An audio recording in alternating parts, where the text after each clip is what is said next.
She baked his wedding cake. Not his wedding, the wedding of the man who had left her with nothing but a voicemail and a drawer full of receipts she couldn't afford to pay. Grace Holloway stood in the back corner of the most beautiful reception she had ever seen, flowers still ghosted beneath her fingernails, wearing the only dress she owned that didn't have a hole somewhere, watching 200 people celebrate a love story that had been built on the ruins of hers. She wasn't supposed to feel anything. She had promised herself she wouldn't. She felt everything. Drop a comment with the city you're watching from. Let me see how far this story has traveled. And if you stay until the very last word, don't forget to hit that like button. Because this one is going to cost you some tears.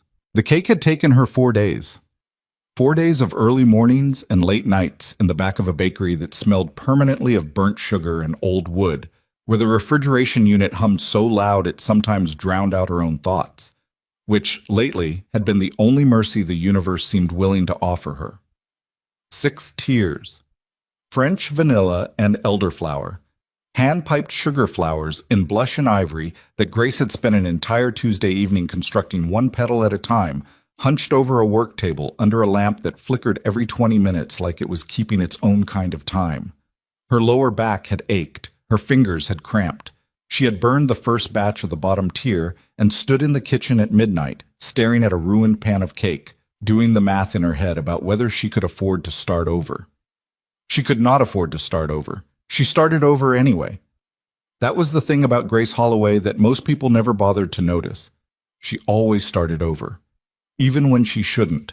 Even when the math was wrong and the hours were gone, and the sensible thing, the self-preserving thing, would have been to walk away. Walking away had never come naturally to her, which was probably why she was standing here now, at the edge of the Calloway Estate's grand reception hall, watching Daniel Whitmore slow dance with his new wife. The first time she'd seen his name on the order form, she'd read it twice.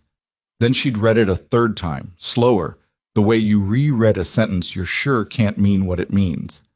Whitmore Harrington Wedding, 6-tier ceremonial cake, delivery and full service required on-site, deposit attached.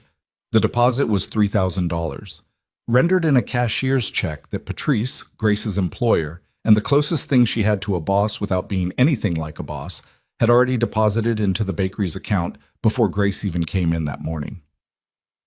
"I took it," Patrice had said, before Grace could open her mouth. Patrice was 61, wore the same 2 aprons in rotation, and had the voice of a woman who had survived enough nonsense that she no longer had patience for preamble. "I know what you're going to say. I don't want to hear it." "Patrice, the water bill is 6 weeks past due. The oven in the back kicks out whenever we run it past 3:50. Jimmy down the street is opening a dessert cafe in October, and he's already got a sign up." She crossed her arms. "We needed that deposit, so I took it." Grace had stood there in her coat, bag still over her shoulder, looking at the order form on the counter. "His name is on this," she said. "I know whose name is on it." I know what he did."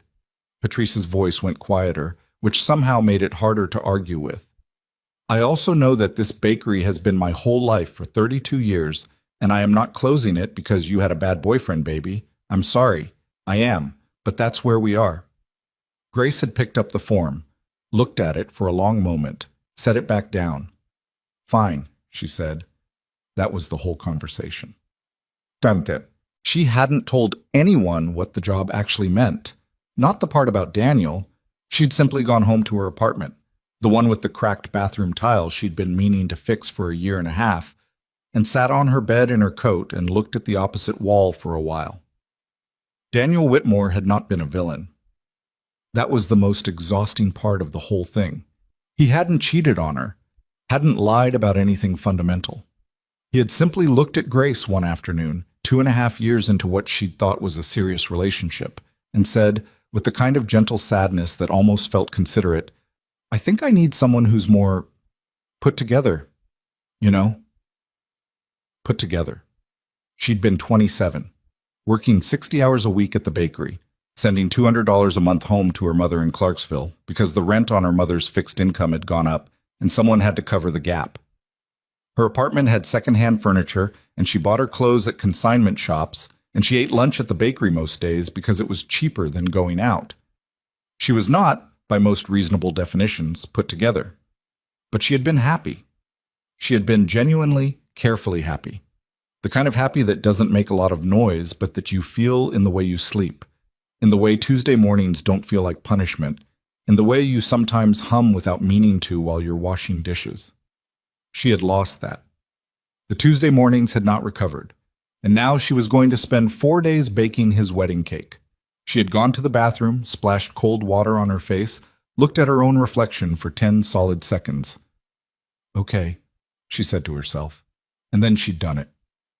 The estate was 40 minutes outside the city, up a winding 2-lane road that Grace had to GPS twice because she missed the turn both times. She drove a 2011 Honda Civic with a dent in the rear bumper that made a sound like a low cough when she accelerated past 50. She'd loaded the cake tiers into the trunk with obsessive precision, boxed and cushioned and strapped down, checking the rear view every 2 minutes the entire drive, as if she could will the vibrations to behave. She didn't own a proper delivery vehicle. The bakery didn't own a proper delivery vehicle. This was just how they did things, carefully, anxiously, with too much packing foam and not enough prayer. The Callaway estate appeared around a bend in the road, and Grace actually said, out loud to no one, "You have got to be kidding me." It was the kind of property that existed in the periphery of most people's imagination, the thing you see in a magazine and register vaguely as something that belongs to someone else's world. Rolling grounds that were too manicured to look entirely natural. A main house made of pale stone that caught the October afternoon light and turned it gold. Flower arrangements visible through the open front gates that cost more than Grace's monthly rent, probably more than her quarterly rent. There was a service entrance. Of course there was a service entrance. A coordinator named Melissa, late 20s, clipboard, the specific energy of someone who had managed 4 major crises before noon, met Grace at the side gate and walked her through to the kitchen with the brisk efficiency of someone who had no time for small talk and would gently destroy anyone who required it. 6 tiers, yes? You'll have full use of the kitchen prep area. Assembly will need to be complete by 4 for the reception timeline. Do you need anything? Just counter space and about 40 minutes, Grace said. Melissa looked at her like this was both acceptable and not particularly interesting. Done.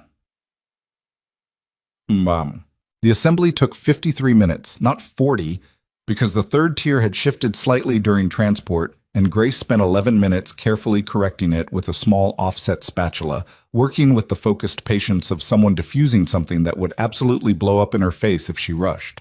The kitchen was extraordinary. She couldn't help noticing. Professional-grade everything, 6 burners, 2 ovens, a refrigeration setup that ran silently like a well-kept secret. Someone used this kitchen seriously, or had at some point. It didn't have the sterile perfection of a space maintained for appearances. It had the particular warmth of somewhere that had actually fed people. Grace noticed things like that. It was an occupational habit she'd never been able to turn off. By the time the cake was assembled and placed on its display table in the reception hall, the wedding party was already drifting in for photographs. Grace stepped back to the edge of the room, cleaned her spatula, capped it, tucked it into her kit. She should have left then. Melissa had told her she could leave after placement, that there was no need to stay for the reception. The check, the remainder of their fee, which Patrice needed desperately, would be mailed by the end of the week. She should have gotten in her car and driven home and eaten dinner in front of whatever was on television and gone to sleep and called it a professional victory and moved on. Instead, she was still standing at the edge of the room 45 minutes later when Daniel Whitmore walked into his own reception with his hand on the small of his new wife's back. Her name, Grace had gathered, was Sophia. She was beautiful in the effortless, unconsidered way that some women are beautiful. Tall, dark-haired, wearing a gown that had clearly been made for her body specifically, laughing at something Daniel said with her whole face the way you do when someone genuinely makes you happy. Grace felt nothing hostile towards Sophia. That was the strange part. Sophia hadn't done anything to her. What she felt was something more complicated and quieter, the specific grief of watching someone be the thing you thought you were going to get to be, like watching someone else open a gift with your name on it. She stood there too long. She knew it. She watched the first dance and the toasts and the cutting of the cake, her cake, with its hand-piped flowers and its perfect elderflower ganache. And somewhere around the third toast, she realized she had stopped breathing quite right and needed to be outside immediately. The gardens at the back of the estate were lit with strings of warm light, but not crowded. The reception noise softened as Grace pushed through the side door, becoming a distant murmur, something you could almost convince yourself was just wind through the trees. She walked until the music was mostly gone, found a stone bench near what appeared to be a kitchen garden, raised beds that had been put to sleep for winter, neat rows of turned earth, a few late herbs still hanging on against the cold. She sat down and put her kit bag on the bench beside her and looked at the sky for a while. The sky was doing nothing in particular. That was fine. It was doing it quietly. She had been sitting there for maybe 8 minutes, doing the focused work of getting herself back together in the way that takes enormous effort and looks, from the outside, like nothing at all, when she heard footsteps on the gravel path. She almost didn't look up. She wished, briefly, that she hadn't. The man who came around the bend of the garden path was carrying 2 glasses of water.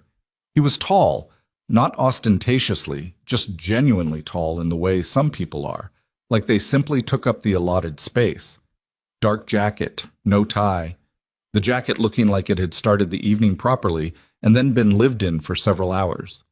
He had the kind of face that wasn't conventionally handsome in any magazine cover way, but was deeply interesting. A strong jaw that needed a shave, dark eyes that were currently aimed at the ground in front of him. The particular set of someone who was also, in their own way, escaping something. He almost walked past her. Then he looked up. They registered each other with the mutual startled recognition of 2 people who were both supposed to be alone out here and had each failed at it independently. "Sorry," he said, stopping. "I didn't realize anyone was—" He glanced at the bench, at her, at the kit bag. "Are you with the Florals?" Grace blinked. The Florals. The floral team had been packing up near the side entrance when she'd walked out. He must have seen them. "Something like that," she said. She didn't know why she said that. She opened her mouth to correct it immediately, and then, for some reason that she couldn't have articulated clearly, didn't. The man looked at the empty space on the bench, then at the 2 water glasses in his hands with a kind of mild uncertainty, like he hadn't fully thought through his plan when he'd taken them from the reception. "It's warmer out here than inside," he said. Which was not strictly true. It was October and the temperature had dropped into the 50s. But she understood what he meant. "Yeah," she said. He held out one of the glasses. "I grabbed 2 by accident, or—" He stopped, reconsidered. "I don't know if that's true, actually. I might have been hoping someone out here would want one." Grace looked at the glass, then at him. She took it. He sat down on the other end of the bench, leaving a respectful distance of approximately 2 feet, with the air of someone asking an unspoken question about whether this was acceptable. She did not move away. He seemed to read this correctly and settled in. For a moment, neither of them said anything. The reception music drifted over faintly, something slow and generic that every wedding seemed to own. "You're not a guest," she said. It came out as a statement, not a question. "No, I'm—" He paused. "It's my garden, actually. So—" He said it with very little pride, just factual, the way you'd say it's my umbrella about an umbrella you'd forgotten you'd left somewhere. Grace looked at him properly for the first time, something recalibrated. "Your garden," she repeated. "My estate," he said. Then quickly, like he was aware of how that sounded and didn't love it. "I rent it out for events. I don't usually—" He gestured back toward the reception. "I don't usually attend them. Tonight I was in my study, and I heard the music, and I thought I'd get water and go back upstairs, and somehow I've ended up here."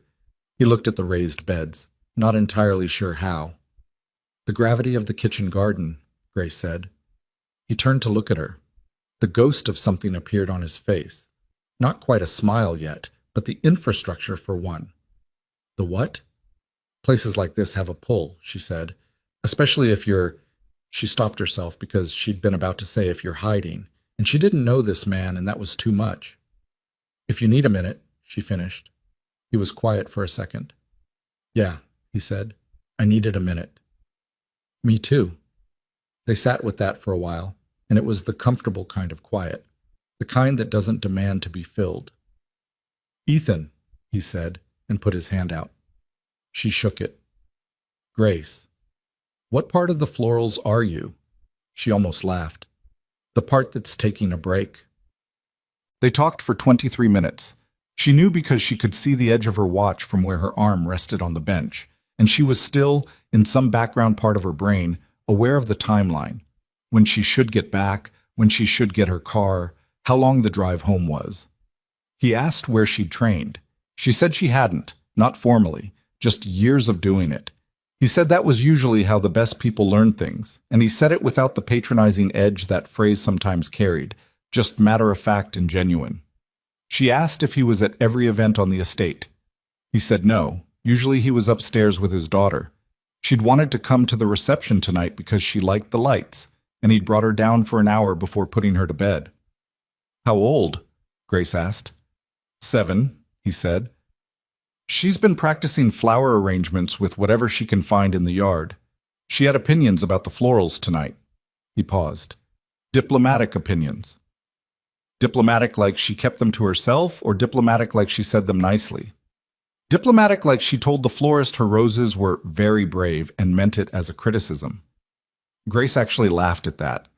Not a polite laugh, a real one, surprised out of her. He smiled then, fully, and it changed his face in a way that was worth seeing. "She sounds like a character," Grace said. "She's a whole production," he said, and there was something in his voice when he talked about his daughter that was so uncomplicated and warm that it was almost startling, like a room you walked into expecting ordinary furniture and found something quietly extraordinary instead. The slow song from the reception drifted over again, or another one like it. Ethan stood up, held out his hand. "I realize this is strange," he said, "but I haven't danced in a while, and the music's right there, and you're here. Would you—" He stopped. "You can absolutely say no." Grace looked at his hand. She should have said no. She was a bakery employee who had just spent 4 days making the wedding cake for her ex-boyfriend's wedding, and she was currently sitting in the garden of a billionaire's estate in a dress she'd bought for $40 2 years ago, and she had absolutely no business dancing with anyone tonight. She stood up and took his hand. He was a careful dancer, not showy. He kept the distance of someone who was being respectful, one hand light at her waist, the other holding hers with the same consideration he'd shown when he offered her water. They moved to the edges of the music, slow and unhurried, on a stone path between winter-dark garden beds. "You're thinking very hard," he said quietly. "Bad habit." "What are you thinking about?" She almost told him. The whole thing. The cake, Daniel, the deposit, Patrice's face, when she'd said, "I know what he did," and stared at a water bill. The fact that she was 30 years old and had never in her life felt particularly put together and was not sure she was going to start now. "Just work stuff," she said. He nodded like he understood that, like he knew what it was to have something permanent sitting at the back of your mind that you were actively choosing not to look at. "Me too," he said. They danced until the song ended. Then they stood there for a second, still loosely holding hands, and the night air was cold and the music had switched to something louder, and the moment gently and naturally completed itself the way real moments do. Not with a crash or a conclusion, just with a quiet, "Here is where this stops." "Thank you for the company," Grace said. "Thank you for the water glass," he said. "The one I definitely took by accident." She smiled. "Right." She picked up her kit bag. He put his hands in his jacket pockets. "Take care, Grace," he said. "You too, Ethan." She walked back through the side door, through the warmth and noise of a reception she had no business being at, out through the service entrance, and to her car in the vendor parking area. She loaded her empty boxes into the trunk. Got in. Sat for a moment with her hands on the wheel. The drive home was 40 minutes. She made it in 43 because she missed the turn again. She didn't think about Ethan on the drive home. She thought about the cake, about whether the ganache had held up through the evening, about whether anyone had noticed the slight correction on the third tier, or whether it had been invisible by the time it reached the display table, about whether Patrice would be awake when she texted her, and what exactly she was going to say. She thought about Daniel, briefly, not with longing, or not exactly, but with the strange anthropological curiosity of watching someone you used to know become fully someone else. He'd looked happy. That was the truthful thing she could say about it. He'd looked genuinely happy, and she'd looked at his happiness and felt not bitterness but something more exhausting, the complete absence of surprise. She'd known, on some level, that he would be fine, that people like Daniel were always fine, that the specific wreckage of their ending had affected her in ways that had calcified into parts of how she moved through the world, the slight defensiveness, the expectation of disappointment, the way she automatically prepared for the versions of things that fell short of what they'd promised, and had affected him not at all, apparently, and that asymmetry was its own specific kind of grief.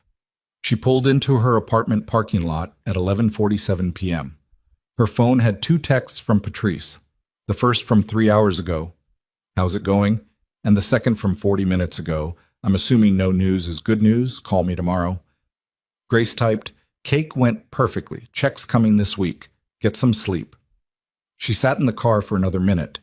The night had been strange. The whole day had been the kind of strange that doesn't announce itself. It just accumulates around you quietly until you're standing in a garden, dancing with a man you don't know while your ex-boyfriend's wedding reception goes on 20 yards away. And you realize this is simply what your life has become.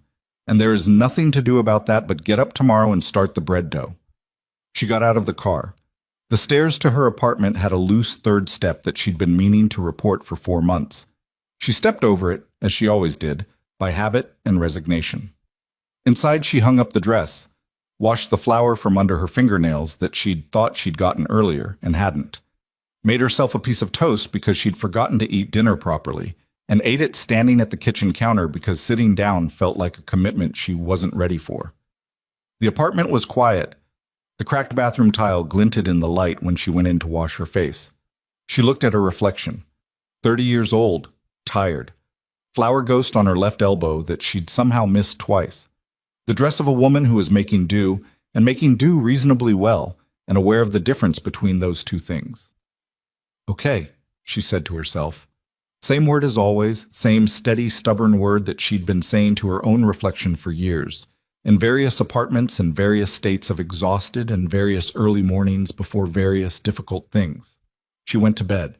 She did not let herself think about the hand at her waist, or the careful way it had held her, or the specific warmth of a moment in a dark garden with someone who had also needed a minute. She was mostly successful. 3 days later, Patrice called at 7:14 in the morning. Grace was already in the bakery, hadn't been able to sleep past 5, was in the middle of shaping the first round of sourdough with the focused autopilot of someone whose hands knew exactly what they were doing without requiring her conscious participation. "You need to see something," Patrice said, in the voice she used when she was trying to sound calm and was not calm. "Good morning to you, too." "Grace," the voice tightened. "Come out front." Grace covered the dough, wiped her hands, went through the swinging door to the front of the shop. Patrice was standing behind the counter holding her phone. On the screen was a photograph. She could see it from across the room, though she couldn't make out the details yet. She crossed the bakery, took the phone. It was a photo taken at the Whitmore-Harrington wedding. Some guest's Instagram, the hashtag visible at the bottom. The frame showed the cake table, beautifully lit, the 6 tiers perfectly composed, the sugar flowers catching the light in exactly the way Grace had intended them to. The caption said, "The most extraordinary wedding cake I've ever seen. At Callaway State Events, do you know who made this?" Below it, in the comments, was an account she didn't recognize. A clean, minimal profile, no personal photos, the name Ethan Blackwood. His comment read, "I do, actually, working on it." Grace stared at the screen for a long moment. "Who is Ethan Blackwood?" Patrice said. Grace thought about a stone bench and 2 water glasses, and a man who'd said "it's my garden" like it was almost embarrassing. "He's the owner of the estate," she said. Patrice looked at her.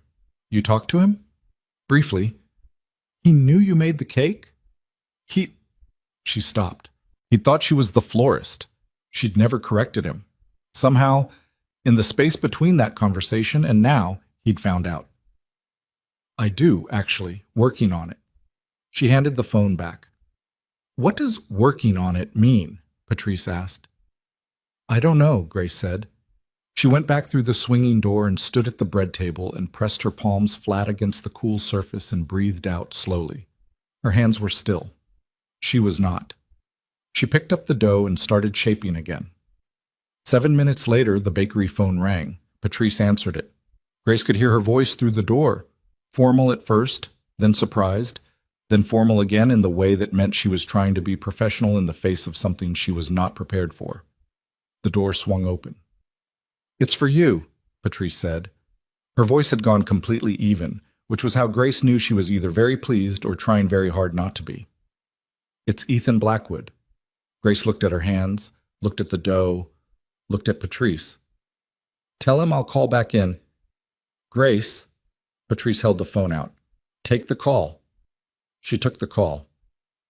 "Ms. Holloway," said the voice she recognized, quieter over the phone than it had been in the garden. A little more formal, but still with the same quality of saying exactly what it meant without performing it. "This is Ethan Blackwood. I'm the owner of Callaway Estate. We met briefly at the Whitmore wedding." "I remember," she said. "I owe you an apology," he said. "I thought you were the florist." "I know. I found out afterward that you'd made the cake." A pause. "I spent part of last night watching my daughter try to eat her breakfast with the same level of concentration you were putting into that third tier during assembly. I happened to walk past and see you through the kitchen window. I've been thinking about it since." Grace said nothing. She wasn't sure what to say. "The reason I'm calling," he continued, with the air of someone who had rehearsed this and was now trying to sound like he hadn't, "is that I host an annual harvest festival on the estate in 6 weeks. We typically have a dessert and pastry component that's been," he seemed to search for the word, "adequate. I'd like it to be considerably more than adequate this year. I'd like to offer you the contract." The bakery was very quiet. Grace could hear Patrice breathing through the door, which meant Patrice had her ear pressed to the door, which was not remotely subtle. "Mr. Blackwood." "Ethan," he said. "Please." "Ethan." She turned her back to the door, not that it helped. "That's very generous, but I'd need to know." "The budget is $40,000, he said. "That includes the commission, materials, and any staffing you need to bring." She heard Patrice make a small, suppressed sound on the other side of the door. $40,000. The water bill was 6 weeks past due. The back oven needed repair. Jimmy down the street was opening a dessert cafe in October and already had a sign-up. "I'd need to come see the kitchen," she said. Her voice was steady. She was proud of that. "And we'd need to discuss scope and timeline." "Of course," he said. "Name the day." She named it. She hung up. The door swung open immediately, which meant Patrice had been holding the handle. $40,000, Patrice said. "We don't have it yet," Grace said. "But we could." "But we could," Grace agreed. Patrice looked at her for a long moment. She had the face of someone who wanted very much to say a great many things and was exercising considerable restraint. "The man on the phone," she said carefully, "is he—" "He's a client," Grace said. "Potentially." "Right." Patrice nodded slowly. "A client. That's all." "Of course." Patrice picked up a dish towel, put it down again. "He asked for you specifically." "Patrice?" "I'm just noting it." "I know you are. The owner of an entire estate."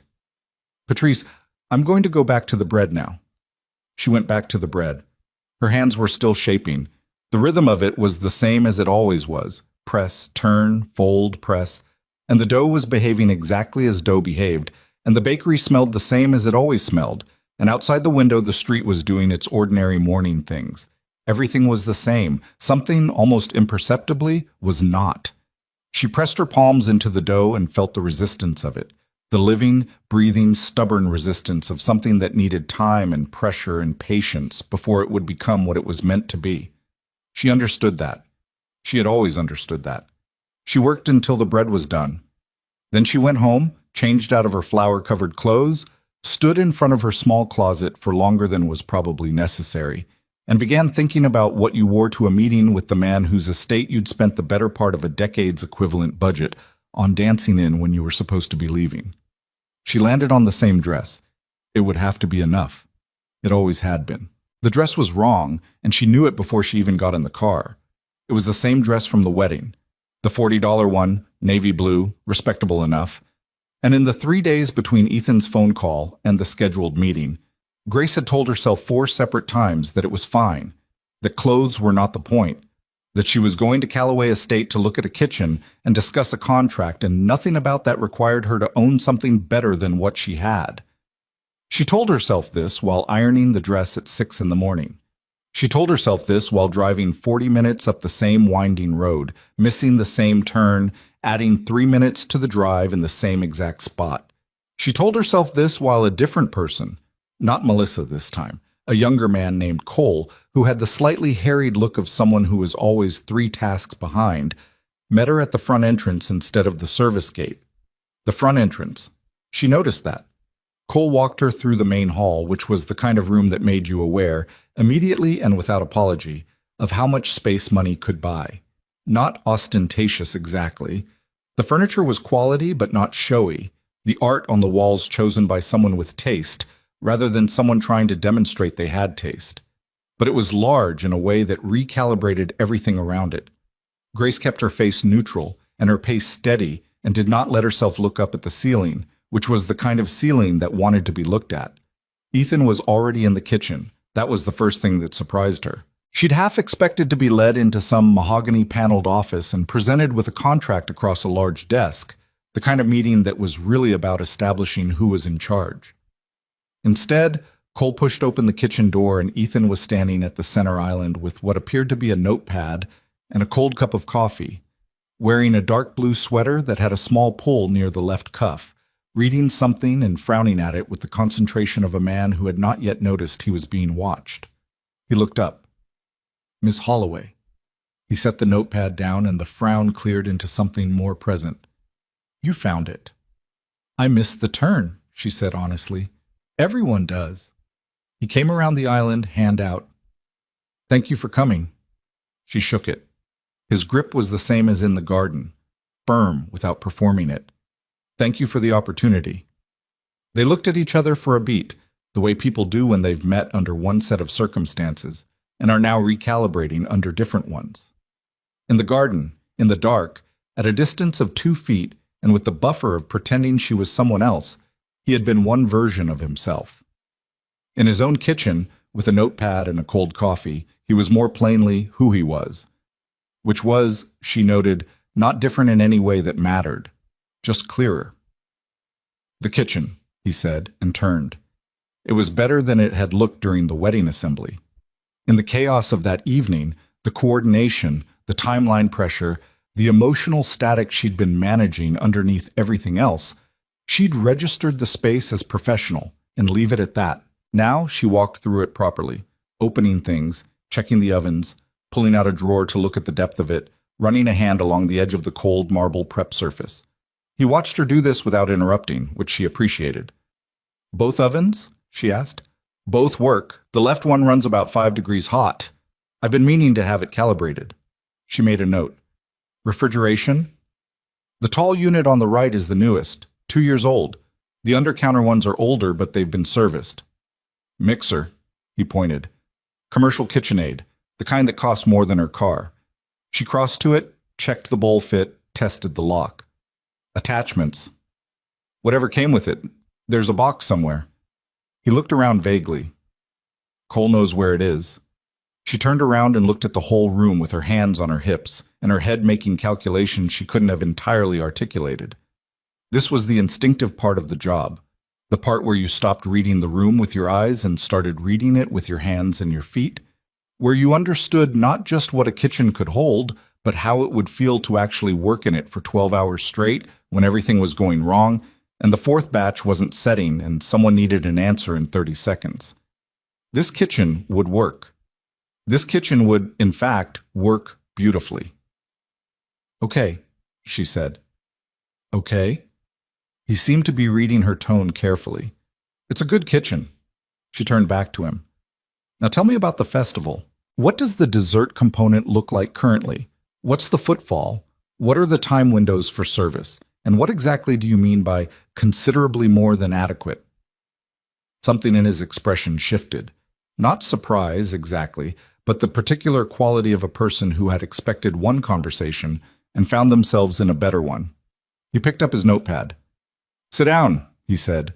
"The coffee's cold, but there's more." The meeting lasted 2.5 hours. It was the kind of meeting that didn't feel like a meeting. It felt like two people figuring something out together, which was a different animal entirely. Ethan Blackwood, she discovered, was not the kind of wealthy person who believed that having opinions was the same as having knowledge. He had ideas about the festival and shared them clearly, but when she pushed back, when she said, "That timeline doesn't work because of the chilling requirements," or "You can't serve macarons outdoors in October, the humidity will destroy them by the second hour." He didn't argue. He wrote it down. He asked why. He actually asked why, and then actually listened to the answer. She wasn't accustomed to that. The listening part. "The anchor piece," she said, near the end, her own notes now occupying 3 pages of the small notebook she'd brought, "should be something that people will remember. Not because it's the most technically difficult thing I can make, it's not, but because it fits the event. The Harvest Festival is about the estate, the season, the land here specifically. The centerpiece should come from that. Whatever grows on the property, whatever's local. I'd want to walk the grounds before I finalize the concept." Ethan looked at her for a moment. "You want to walk the grounds," he said. "The kitchen garden in the back? Is any of it still producing?" "Some. The late-season herbs are holding on. There's an apple orchard on the east side of the property, 2 varieties. Some quince along the fence that nobody planted. It just came up one year and we kept it." "Quince," she said, and wrote it down. "You can do something with quince." "Quince is extraordinary," she said, with more feeling than she'd meant to put into it. "Most people don't know what to do with it, so they don't bother, but it's one of the most complex flavors in autumn. It holds up to long cooking in a way that apples don't. You can take it in 10 different directions, depending on what you pair it with." She caught herself. "Sorry, Don't apologize," he said. She stopped. He was looking at her with an attention that was not uncomfortable, but was very present. "I asked because I wanted to know," he said. "Don't apologize for knowing things." Grace looked down at her notebook, wrote quince, orchard, and underlined it. "I can have a preliminary concept to you by end of next week," she said, "once I've walked the property." "Name the day," he said, same as on the phone. They landed on Thursday. He walked her to the front door himself rather than calling Cole. At the threshold, in the afternoon light that had come out cautiously from behind the clouds, he looked slightly like he was working something out. "The night of the wedding," he said. "You let me think you were the florist." It wasn't an accusation. It was just a question living inside a statement. "I know," she said. "I was going to correct it." "But?" She thought about it honestly.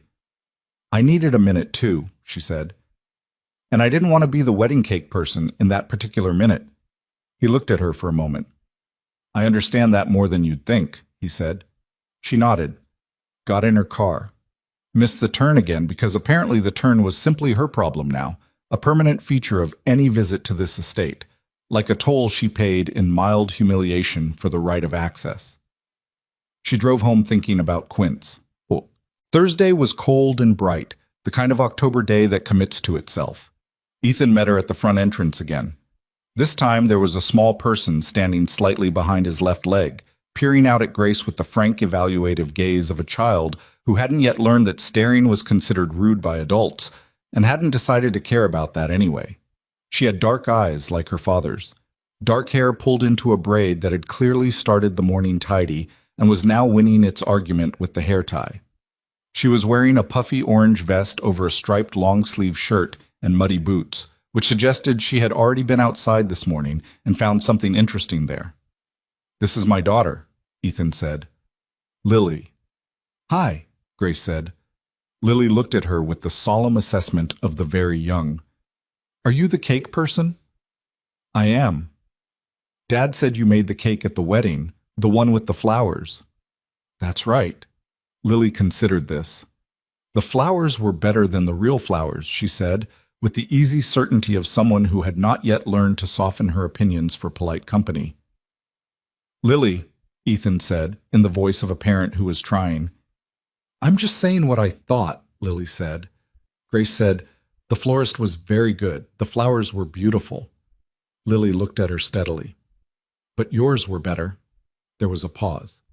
"Yes," Grace said, "mine were better." Ethan pressed his mouth together in the way of a person suppressing a laugh. Lily seemed satisfied with this exchange and stepped out from behind her father's leg. "Can I come?" she asked him. "If you stay on the path and don't pick anything without asking." "I know the rules, Dad." "You do know the rules," he agreed. "You also know the rules about the greenhouse, and you were in there for 40 minutes last Tuesday." "That was different." "Was it?" "The tomatoes needed company." Grace was already almost certain she liked this child. Cut. They walked the grounds for an hour and a half. The apple orchard was at its tail end of the season. Most of the fruit already harvested, a few late stragglers still hanging in the upper branches, the ones nobody had reached.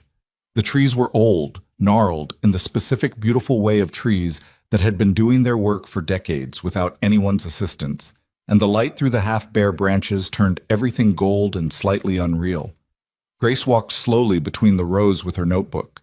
Ethan walked beside her and told her what he knew about the varieties, which was actually quite a lot. He'd grown up reading about horticulture, he said, in the distracted way people mention things they love when they're not performing the loving of them. His late wife had planted the quince.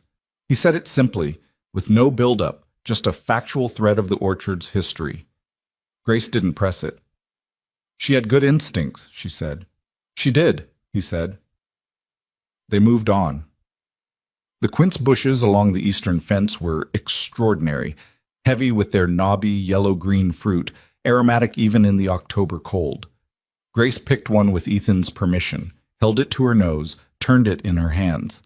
The smell of raw quince was astringent and strange, almost medicinal, nothing like what it became when you cooked it. She'd always thought that was one of the more honest things about quince. It didn't pretend to be something easy. You had to work with it to get to the good part. "I'm thinking a tart," she said, half to herself.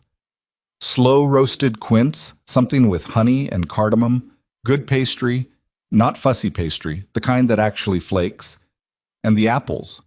She looked back at the orchard. Caramelized, maybe, or raw sliced on top of something that's cooked, for contrast.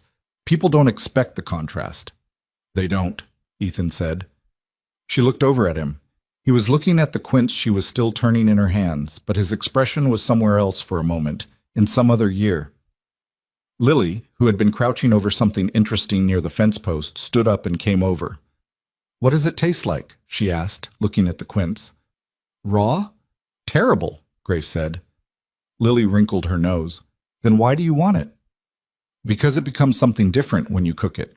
It turns pink, almost, and the flavor gets complicated and sweet, but still a little sour at the edges." She handed it to Lily, who turned it over the same way Grace had. Some things need heat to become what they're supposed to be. Lily stared at the quince with great seriousness.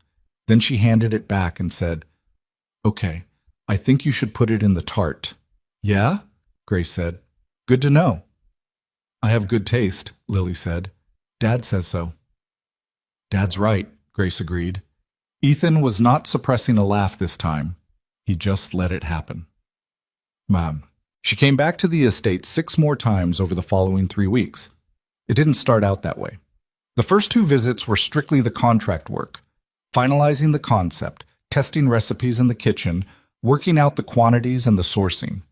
She brought her own equipment, the specific things she trusted, her bench scraper, her pastry brushes, the offset spatula that was too old to be professionally advisable, but that fit her hand perfectly.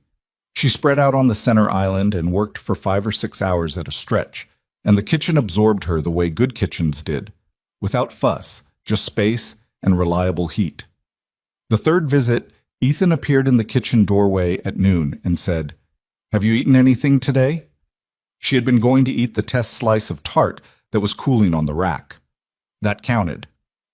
"Not in the traditional sense," she said. "He made sandwiches. Not from ceremony. Just moved to the refrigerator with the matter-of-fact efficiency of someone who had decided a thing and was doing it. They ate standing at the counter because that was where they both were. And he asked her about the tasting notes she'd been keeping, and she talked through the quince batch that had been disappointing and why. and he asked questions that were actually useful questions rather than the decorative kind people asked when they wanted to seem interested. "The heat has to be low and slow," she said. "You push it, and the texture goes wrong. It sort of collapses into itself instead of holding structure." She gestured with her sandwich in a way that was probably not precise, but that he seemed to follow. "You lose the thing that makes it interesting." "The thing at the edges," he said. She looked at him. "The sour at the edges," he said. "The part that's still a little difficult even after all the cooking." She was quiet for a moment. "Yeah," she said. "That's the part worth keeping." He looked at his sandwich. She looked at her tart. The kitchen hummed quietly around them. The fourth visit, Lily was home from school early because of a half day, and she sat at the kitchen island doing homework with the specific theatrical suffering of a 7-year-old who believed homework was a personal injustice. Grace worked around her. Lily, despite the theatrical suffering, kept looking up at what Grace was doing with the restrained fascination of someone trying not to seem too interested. "What's that?" she finally asked, pointing at the small pot on the stove. "Cardamom syrup." "What does cardamom smell like?" "Come here." Lily climbed down from the stool and came around the island. Grace held the spoon over the pot and let the steam rise, then tilted the spoon toward Lily without getting it anywhere near her face. The smell drifted up, warm and complex, floral and slightly sharp. Lily's eyes went wide. "It smells like Christmas," she said. "Or autumn," Grace said. "Depends what you're making." "What are we making?" "We." Grace registered it without making anything of it. "A syrup for the tart glaze. It'll keep the pastry from going soft, but it'll also add another layer of flavor underneath the quince." "Can I stir it?" "Not yet. It's too hot." She handed Lily a clean wooden spoon. "You can stir the one that's cooling over there." Lily crossed to the indicated bowl with the grave responsibility of someone who had been given an important assignment. She stirred very carefully, with both hands, watching the spoon move through the cooling syrup. "Is this part of the recipe?" she asked. "Sure," Grace said. Ethan, who had come in from his studies sometime in the last 10 minutes and was leaning in the doorway with his arms crossed, caught Grace's eye over Lily's head. She looked away first. The fifth visit, she arrived to find that the refrigeration on the left side of the undercounter units had stopped working overnight. This was the practical catastrophe, it sounds like. She had 2 test batches stored in there, components for Thursday's full run-through, things she couldn't easily replace on short notice. She stood in front of the open unit at 8:45 in the morning and assessed the damage with the methodical calm of someone who had been in kitchens long enough to know that panic was a luxury she couldn't afford. Ethan appeared behind her. "I just found out. I'm so sorry. The repair service can't come until Friday." "Can the components from the right unit be consolidated to make room?" "Probably. Let me—" He moved past her, opened the right unit, started shifting things. She moved in beside him. They worked in the efficient shoulder-to-shoulder rhythm of 2 people solving a specific problem with a specific deadline. No ceremony about it, just the practical dance of the kitchen where the only authority was what needed to be done. 20 minutes later, everything was transferred. Grace was kneeling on the floor relabeling containers with a marker. Ethan was on his feet doing the same at the upper shelf. The kitchen was slightly chaotic, boxes on the counter, her notes spread across the island, and the morning light was coming through the window at an angle that made everything look dustier than it was. "I can work around it," she said. "I'll adjust the schedule. It's fine." "It's not fine," he said. "It's my fault for not catching it sooner." "You can't monitor every appliance in the building at once." "I'm supposed to have a system for that." She stood up from the floor. He was still at the upper shelf. At this proximity, she was aware that the pull in his sweater, not the same one as the first meeting, a different one, but also with a small pull near the collar, was still there, which meant he either didn't notice such things or didn't consider them worth addressing. She found she had no opinion on which it was, except that it made him look less like a billionaire and more like a person, and she had been finding him more and more like a person with each visit. "It's fine," she said again. "I mean it." He looked at her. He was close enough that she could see the particular tiredness around his eyes that had been there since the 3rd visit, and that she was increasingly sure was not just today's tiredness. It was older than that. The settled-in kind. Thank you, he said, for not making it into a bigger thing than it is. I don't make things into bigger things than they are, she said. Usually. Is that true? She thought about it honestly. No, she said. Sometimes I make things into smaller things than they are. Probably more often. He looked at her for a moment longer than a moment. Me too, he said. They went back to work. The festival was 12 days out when the call came from Patrice. Grace was in the bakery. It was a Tuesday morning, bread day, and she had 5 loaves in the oven and her hands in the next batch, when Patrice came through from the front looking like something had landed on her that she hadn't prepared for. Jimmy's Dessert Cafe opened early, she said. Grace looked up. He's open. Signs lit. He's got a sandwich board out front with a special. Patrice sat down in the chair by the back wall that existed specifically for when she needed to sit down and think. They're underpricing everything. Everything, Grace. His croissants are half what we charge. Grace was still for a moment. His croissants are not as good. I know they're not, but they're cheaper, and they're right there, and people are going in. Patrice rubbed her face. We need the festival income. I know. We need it more than I said we needed it. Grace looked at her. How much more? The oven. Patrice exhaled. The back oven gave out yesterday after you left, completely out. Repair's going to be $3,500, and they can't come until next Thursday. Next Thursday was 2 days after the Harvest Festival. The math was very clear and very bad. The festival commission will cover the repair, Grace said. If everything goes right. Everything will go right. Patrice looked at her with the specific love of a woman who had watched Grace say everything will go right and then go home and worry at the ceiling for 3 hours. It has to. It will, Grace said. Not as a comfort. As a statement of fact she was going to make true through whatever means necessary. She drove to the estate that afternoon, not a scheduled visit. She hadn't called ahead. She just needed to see the kitchen, to walk the timeline in her head again, to make the numbers work out in the physical space where they had to actually happen. Cole let her in. He'd gotten used to her by now, had stopped doing the formal escort routine and just pointed at the kitchen.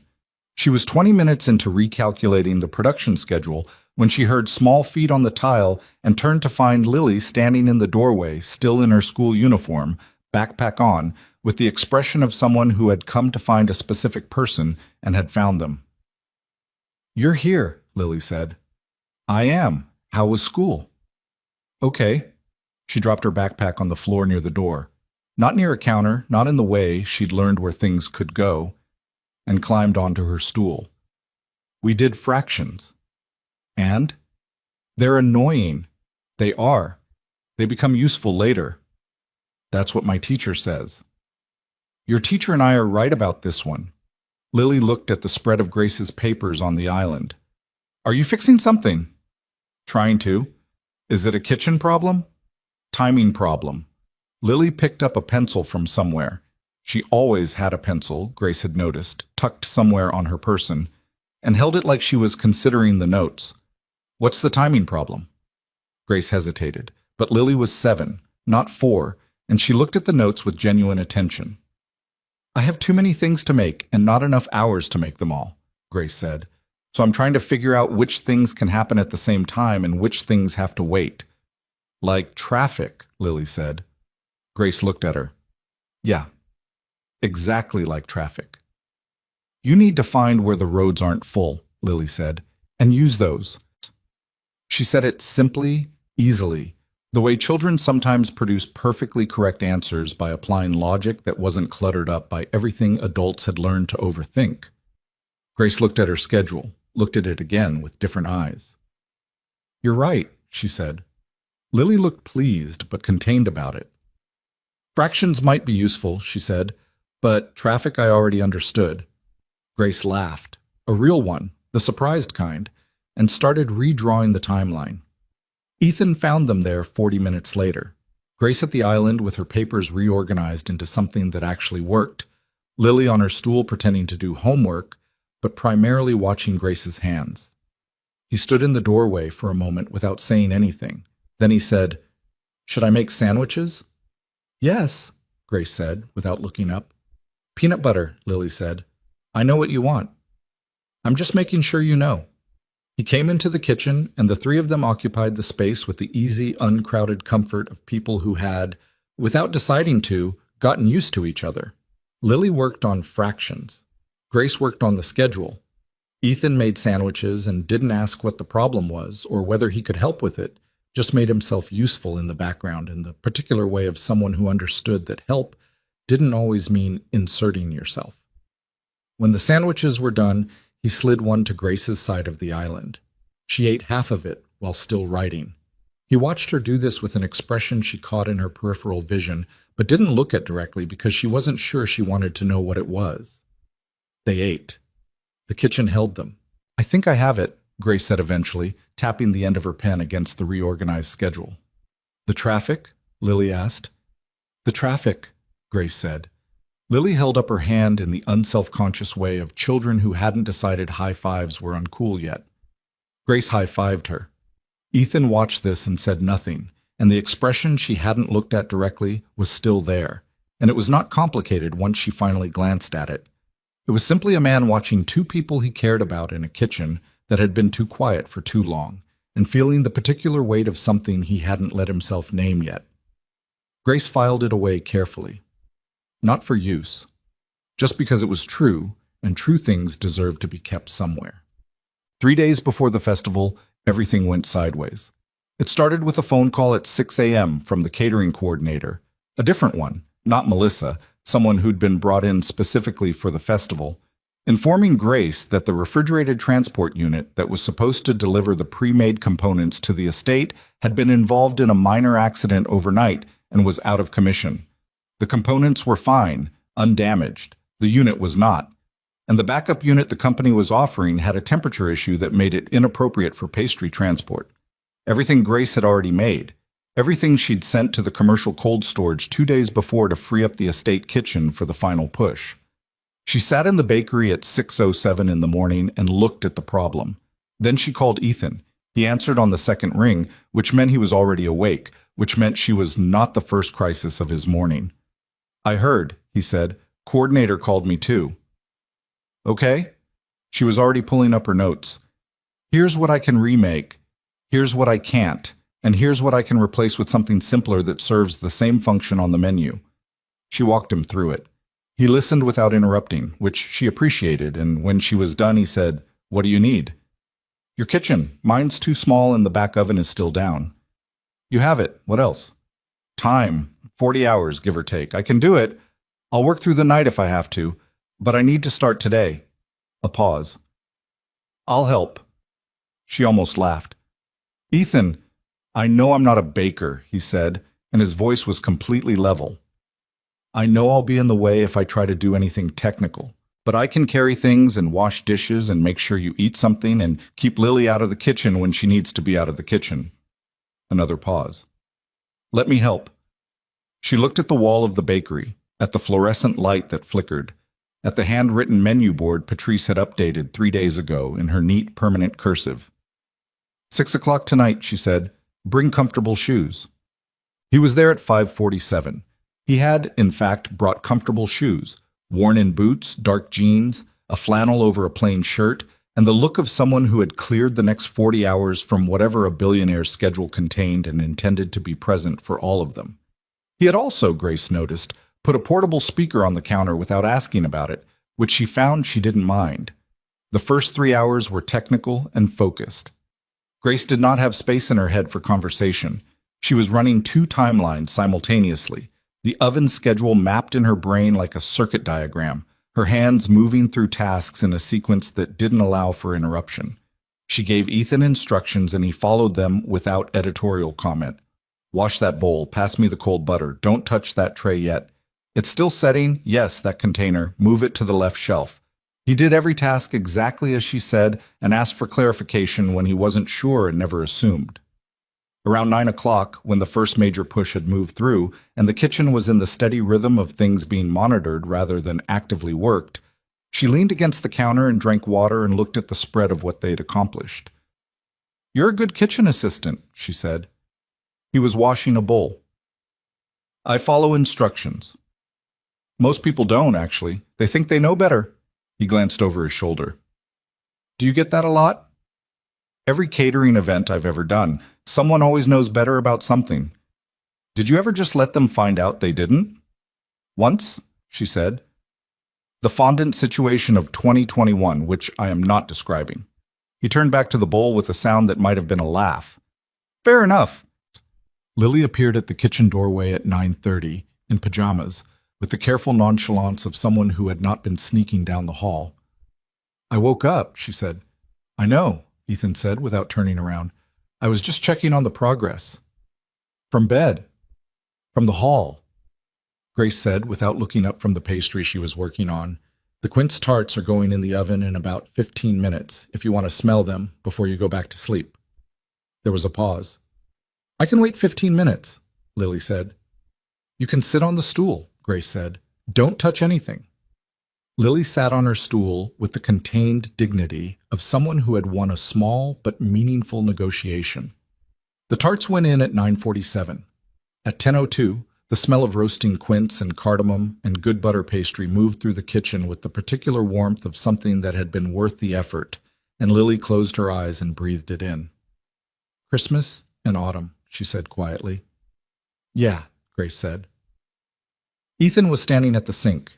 He didn't say anything, but he stood there for a moment with his hands still and his head slightly bent and his face doing the complicated thing it did sometimes, when he was somewhere else, and also very much here. Lily went back to bed at 10:20, satisfied. Ethan and Grace worked through the rest of the night, taking turns monitoring the oven, swapping tasks without keeping score, operating in the easy economy of two people working toward the same thing with enough trust in each other to not have to narrate it. At 2 a.m., he made coffee. At 3:30, she made him try a test piece of the apple tart, and he said it was perfect, and she said nothing was perfect. What did he actually taste? And he said the pastry was slightly undersalted on the right side, and she looked at it for a moment and said, Huh, you're right. He looked quietly pleased about that, in the way that wasn't about being right. At 5 a.m., with the last trays in their proper places and the kitchen clean to Grace's standards, they stood on opposite sides of the center island and looked at what 40 hours of work, mostly Grace's, honestly, but meaningfully his, had produced. It was good, better than good. You should sleep, she said. So should you. I'm going to. I'm driving home. He looked at her. You're not driving home at 5 in the morning after working through the night. I have the bakery to open at... Patrice can open the bakery. He said it with the quiet certainty of someone who had thought about this. There's a guest room. It has a bed in it. You can sleep for 4 hours and get back before anyone needs you. Grace looked at him across the island. The kitchen was quiet around them, the orange light of early morning beginning at the window. They were both tired in the particular way that comes after sustained effort, the kind of tired that strips away the social performance of things and leaves you with whatever is actually there. Ethan, she said. It's a room with a bed, he said, and a door that locks if that's what you need. I'm not trying to make this into anything it isn't. I just don't want you driving on no sleep. She looked at him for a long moment. He looked back, and his face was exactly what it always was, direct and tired and present and not performing anything at all. 4 hours, she said. 4 hours. She slept for 4.5, in a room with good curtains and a bed that was the best she'd slept in years, and she lay there for 30 seconds after waking and looked at the ceiling and let herself feel, plainly and without trying to minimize it, that something had shifted. Not into anything defined, not into anything that had a clear shape or a name. Just shifted. Like something that had been locked for a long time turning, not yet open, but no longer entirely closed. She got up, washed her face in the attached bathroom, went downstairs to find coffee made and a note on the counter in handwriting that was slightly worse than she'd expected from someone who seemed precise about everything else. Festival starts at 10. You have time. E. Below it, in smaller, shakier, clearly a child's writing, the tarts are going to be the best thing there. L. Grace stood in the kitchen holding the note for a moment. Then she folded it carefully and put it in her jacket pocket. She drove home in the early morning with the window down slightly, the cold air doing what coffee hadn't quite finished, and the note against her chest, And the awareness that 3 weeks ago she had driven up this same road thinking about Quince and a contract and saving a bakery. She was still thinking about those things. She was thinking about other things too. The Harvest Festival was, by any reasonable measure, a success. Grace knew it from the first hour. The specific way the serving tables held up under actual crowd pressure, the way the quince tarts disappeared faster than she'd scheduled for, and she'd had to pull the backup trays earlier than planned, the way people stood in front of the centerpiece display with their phones out, taking photographs of food in the particular reverent way that meant something had landed. She knew it from the coordinator circling back to her 3 separate times with compliments from guests. She knew it from the look on Patrice's face when Grace texted her a photo of the empty tart trays at 1 p.m. Patrice texted back a single word. Finally. It was the most emotional Grace had ever seen her communicate in text form. The estate looked good in the autumn light. The grounds managed the transition from private to public event with the ease of a place that had been doing this for years, the harvest decorations working with the natural decay of the season rather than against it. The apple trees in the orchard stripped down now, but still beautiful in the skeletal way of things that had done their work honestly. Grace moved between the dessert stations all morning in the focused half-trance of someone running an event, monitoring temperatures and replenishing displays and redirecting the 2 assistants she'd borrowed from a catering company. Her attention split across 12 things simultaneously in the way that had become her professional normal. She barely saw Ethan for the first 4 hours. She was aware of him, in the peripheral way she'd gotten used to over the past 3 weeks. The way you become aware of a person's presence in a space without having to look directly at them. He was hosting, moving through the crowd with the practiced ease of someone who had done this enough times that it no longer cost him anything visible, shaking hands, saying the right things, occasionally glancing in her direction from across the grounds, with an expression she'd learned to read as a kind of quiet check-in. She was all right. She was more than all right. She was running on 4.5 hours of sleep and 37 hours of cumulative preparation and an amount of coffee that Patrice would have called irresponsible. And she was exactly where she was supposed to be, doing exactly what she was supposed to do. Lily found her at the dessert station around noon, eating a piece of apple tart with the focused attention of a professional taster. "Well?" Grace asked. Lily chewed, considered. "The pastry is better than yesterday. Rested it good overnight." "Is that a thing?" "Pastry likes to rest. Better texture." Lily nodded like she was filing this away. She was wearing a deep red sweater and her hair was down today, which meant she'd had opinions about the braid this morning and won the argument. "Dad said you were here until 5 in the morning. About that." "He was too." "I know." Lily looked at her apple tart. "He doesn't usually do that." "Do what?" "Stay up." She picked at the edge of the pastry. "He works late sometimes, but usually in his study. He doesn't usually—" She paused, searching for the word with the slightly frustrated precision of a child who knows exactly what she means and doesn't have the vocabulary for it yet. "He doesn't usually come down to where things are happening. He just stays up where it's quiet." Grace looked at the tart trays, checked the temperature of the display, looked at the tart trays again. "The kitchen needed extra hands," she said. "Yeah," Lily said. She didn't sound like she was arguing. She sounded like she was putting something together and had gotten to the end of it. "I know." She finished her tart and wandered back into the crowd, and Grace watched her go with the specific feeling of a person who has been seen more clearly than they expected by someone they hadn't expected to see them clearly. Sad. The trouble started, as trouble often does, in a conversation Grace wasn't part of. She found out about it sideways. The way you find out about most of the things that are being said about you, which is by accident, at the wrong time, without any of the context that might have made it easier to hear. It was after 2 o'clock, the festival at its afternoon peak, and Grace had slipped inside the main house to use the restroom near the service corridor, the one she knew the location of from her weeks of kitchen visits, not the public restrooms near the garden. The corridor was empty. She was coming back toward the kitchen when she heard voices from the small sitting room whose door was cracked open, and she almost kept walking, would have kept walking, except that she heard her own name. She stopped. She knew she should keep walking. She knew everything about what she was about to do was the wrong choice, that nothing good ever came from standing in hallways listening to cracked doors. that the version of this where she learned something useful was considerably less likely than the version where she learned something that would sit in her chest for a long time. She stood there anyway. There were two voices. She recognized one, Claire Whitmore, Daniel's sister. She'd seen her at the wedding, had not spoken to her, had known her vaguely from the years of being with Daniel in the way you know the peripheral people around someone. Well enough to recognize, not well enough to trust. She didn't recognize the second voice, a woman, older from the sound of it, with the particular cadence of someone who was used to being listened to. "Doesn't surprise me," the second voice was saying. "He's always done this. The foundation work, the charity events, all of it. There's a brand to maintain." "It's not just charity work this time," Claire said. Her voice had the quality of someone reporting news they were too pleased about. "He's been seen with her on the grounds half a dozen times. Brought her in for this festival.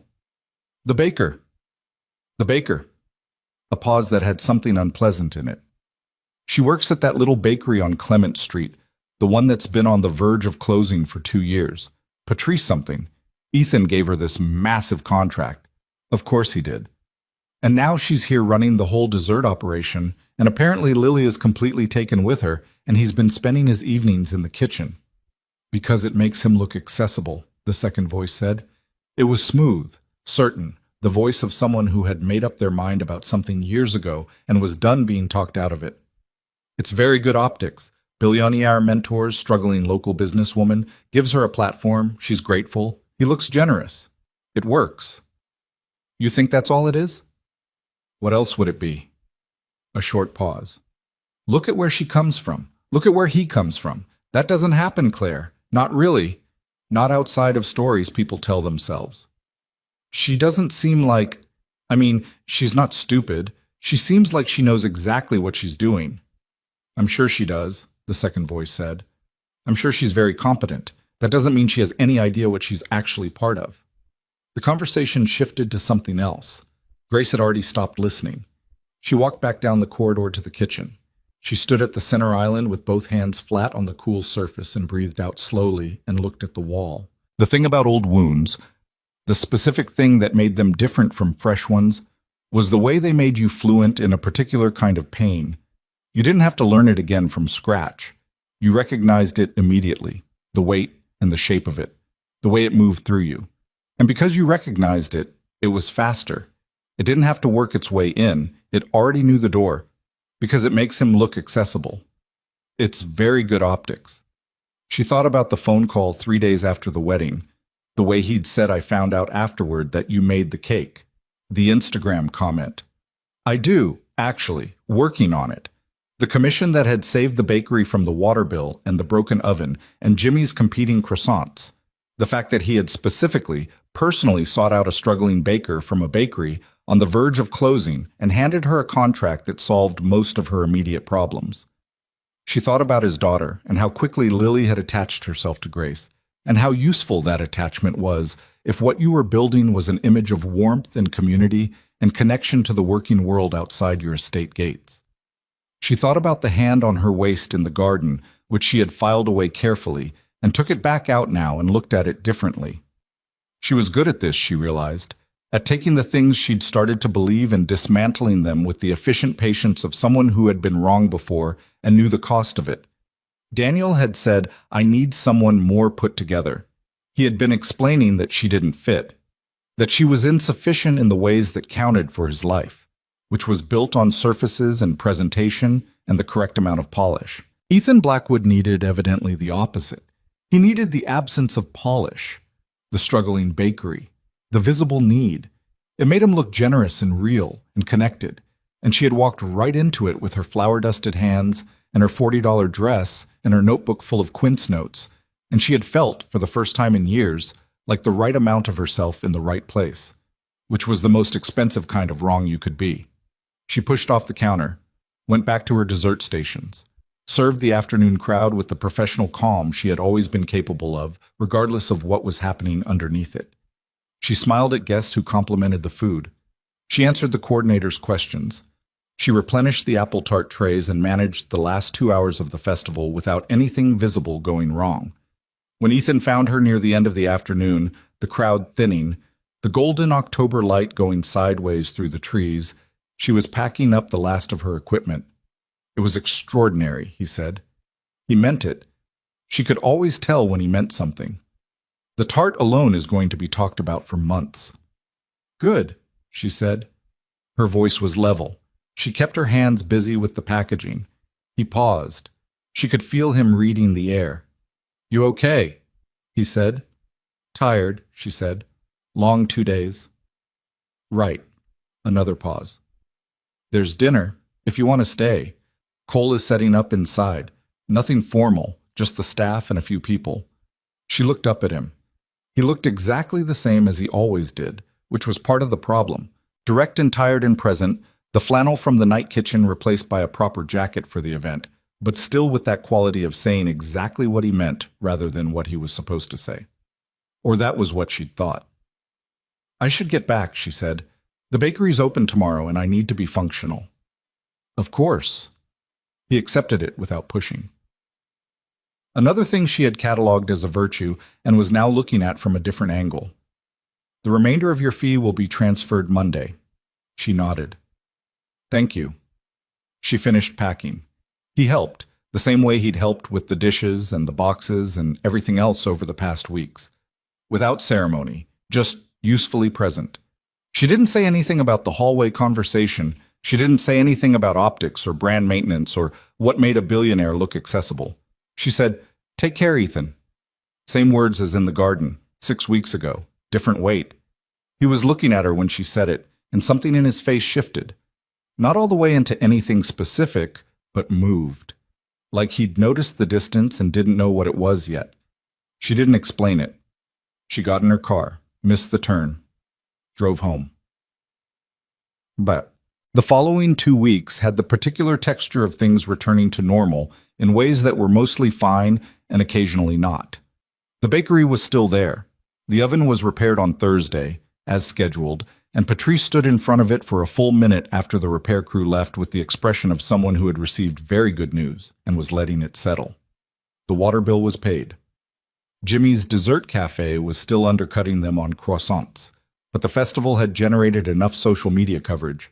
The quince tart, specifically, photographed approximately 400 times by Grace's count, that the bakery had seen a genuine uptick in customers in the 2 weeks following. The bakery that made those tarts from the Callaway Harvest Festival was a thing people were saying. Patrice put a small sign in the window. Grace told her it was excessive. Patrice kept the sign. Grace worked. She shaped bread and piped buttercream and managed the holiday order list that had started coming in earlier than usual this year. And she did all of this with the competence and focus that had always been her most reliable quality. She did not think about Ethan Blackwood. She was somewhat successful at this. She did not think about Lily. She was less successful at this. Lily was an easier problem to examine because there was no ambiguity in what Grace felt about her. She had liked that kid from the moment the kid had told the florist her roses were very brave.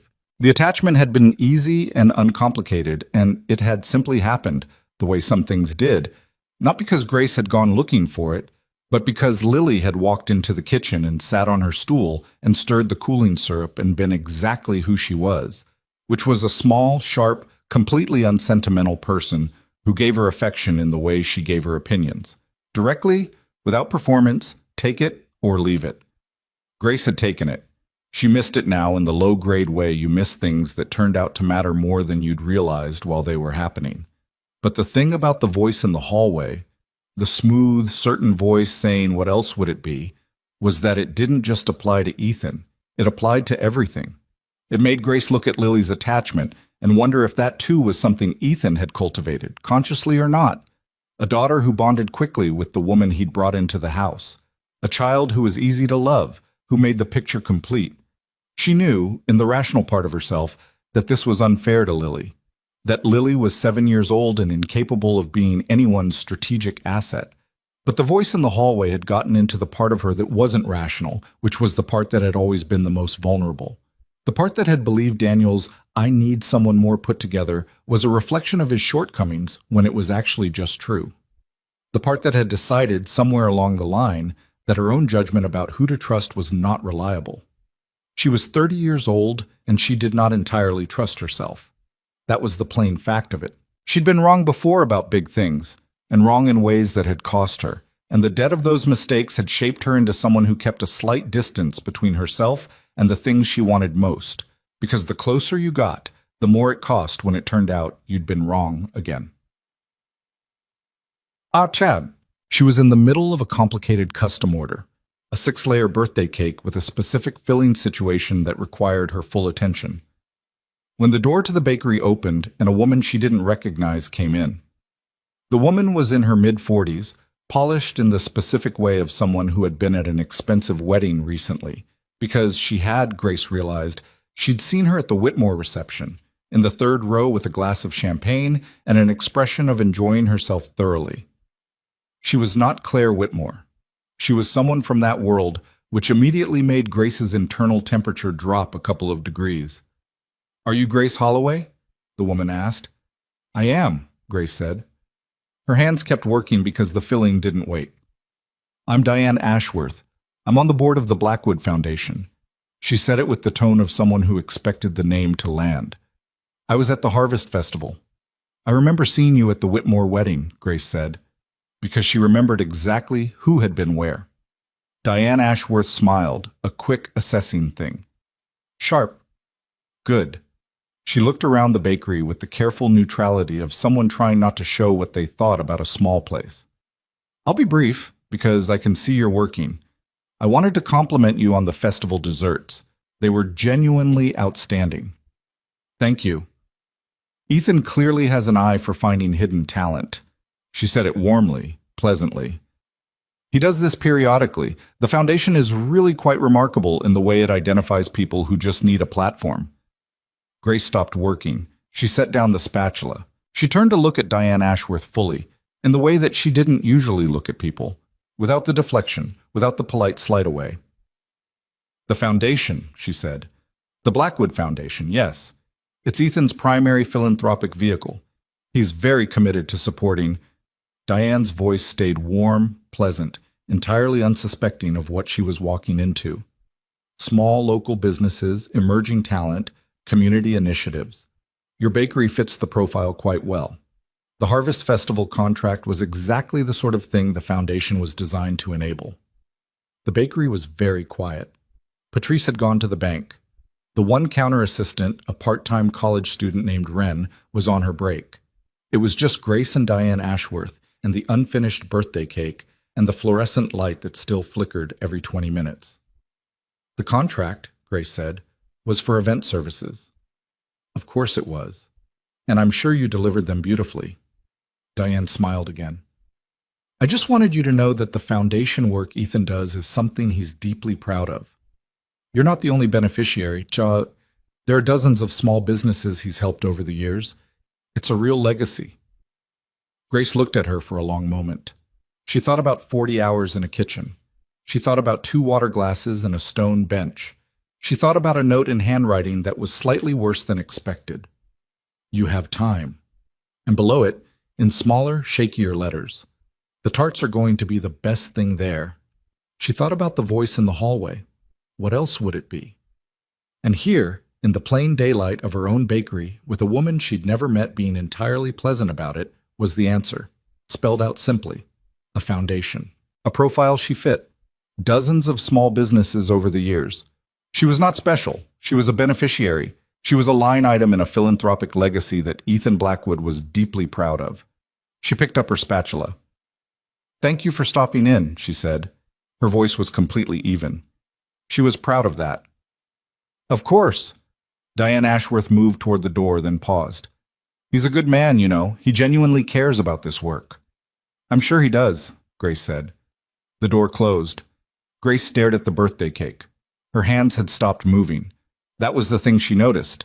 Her hands, which always moved, which had been moving through some task or another since she was 17 years old and first worked in a kitchen, had simply stopped.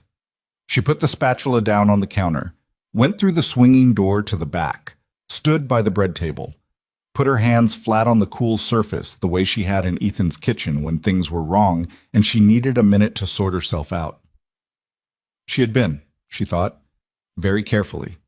Over weeks of visits and shared sandwiches and cardamom syrup and 2 water glasses taken by accident. She had been taken in by someone who was practiced and genuine and who probably didn't even experience it as a transaction. Because when you were that wealthy, when helping people was something you did through a foundation with a board and a profile and a legacy, it probably stopped feeling like charity and started feeling like connection. Probably he had liked her. Probably the evenings in the kitchen had been real to him in whatever way they could be real to a person for whom the difference between helping someone and caring about someone had gotten tangled up somewhere along the way. But she had been wrong about Daniel in ways that had seemed obvious in retrospect. And she had come out of that more defended, more careful, more aware of the ways she talked herself into things. She had promised herself she'd be smarter. She had not been smarter. She had simply found a more sophisticated version of the same mistake. The fluorescent light flickered. "Okay," she said. Same word, same voice. The only difference was that this time it felt less like a beginning and more like a door closing. She didn't call Ethan. She didn't go to the estate. She let the text he sent 3 days after the festival. "Hope the recovery week isn't too brutal. The kitchen misses the company." Sit unanswered for a day, then responded with, "All good here. Thank you again for everything." The festival was a great success. Professional, final, appropriate. He replied, "It was. You should be proud." She put her phone down and went back to the bread. Patrice noticed within about 4 days. She didn't say anything immediately. She had the particular discretion of someone who had watched Grace enough to know when to wait. But she watched Grace the way you watch someone who had come back from somewhere slightly wrong, taking inventory of what had changed and what hadn't. On the 6th day, Patrice brought 2 cups of coffee to the back and sat in her chair and handed one to Grace. "The festival man," she said. Grace didn't look up from the pastry she was working. "Patrice?" "I'm just establishing the subject." "The subject is work. We have 12 holiday orders to get through this week." "We'll get through them." Patrice wrapped both hands around her coffee cup. "What happened?" "Nothing happened. You went from whatever you were to nothing in about a day. That's not nothing." Grace pressed the pastry dough with more force than it needed. "I clarified something." "What did you clarify?" She told her. All of it. The hallway at the festival, the voice she hadn't recognized. Then Diane Ashworth's visit, the foundation, the profile, the dozens of small businesses over the years. Patrice listened without interrupting, which was one of her better qualities. When Grace was done, Patrice was quiet for a moment. "Okay," she said. "See? It was a business arrangement, a foundation project. I'm not upset about it." "You don't sound not upset." "I'm fine." "Grace, I made an assumption. I adjusted the assumption. That's how it works." She set down the dough. "It was never going to be anything. I work in a bakery on Clement Street, and he owns an estate and has a foundation with a board. That's not a story. That's a charity case." Patrice looked at her for a long moment with the expression of someone who had something to say and was deciding whether the time was right. She apparently decided it wasn't. "Okay," she said again, quietly. They drank their coffee. The bakery was warm and familiar around them, the smell of it exactly what it had always been. The same fluorescent light, the same bread table, the same cracked tile visible through the door to the small bathroom that Grace still hadn't reported to the landlord after 18 months. Everything was exactly the same. Grace drank her coffee and told herself that same was fine. Same was reliable. Same was what she was good at. She almost believed it. 2 weeks after the festival, the phone rang. Not Ethan. She checked and felt immediately irritated with herself for checking and put the phone face down on the counter. It was Cole. His slightly harried voice coming from a number she'd saved under Calloway Estate. Admin for practical reasons. "Miss Holloway, sorry to bother you. I'm trying to reach you on behalf of Mr. Blackwood." A pause. He wanted me to ask if you'd be available for a call sometime this week, just to discuss the possibility of some holiday event work." More work. Of course. Another entry in the Foundation's legacy of small business support. "Tell him I'm fully booked through January," Grace said. She wasn't fully booked through January. She had the capacity. She and Patrice had talked about it just last week. "I'll let him know," Cole said. He sounded very slightly like someone who was delivering a message that surprised him but wasn't his business to question. She hung up, went back to the bread. Her hands moved the way they always moved. Press, turn, fold, press. And the dough did what dough did, and she worked through the morning with the mechanical precision of someone who had been doing this long enough that she didn't have to think about it, which was both a blessing and a problem, because thinking about it would have kept her head occupied. Instead, she thought about Lily stirring the cooling syrup with both hands. She thought about the note on the counter at 5:30 in the morning. She thought about dancing in a dark garden with a man who said, "I'm not sure how I've ended up here," like it was something that had happened to him without his permission, and the way that it felt, and the way she'd filed it away and told herself it was just a moment, and moments were all she'd ever be allowed with people like that. She thought about the voice in the hallway. Not really. Not outside of stories people tell themselves. She pressed the dough, turned it, folded it. Maybe the voice was right.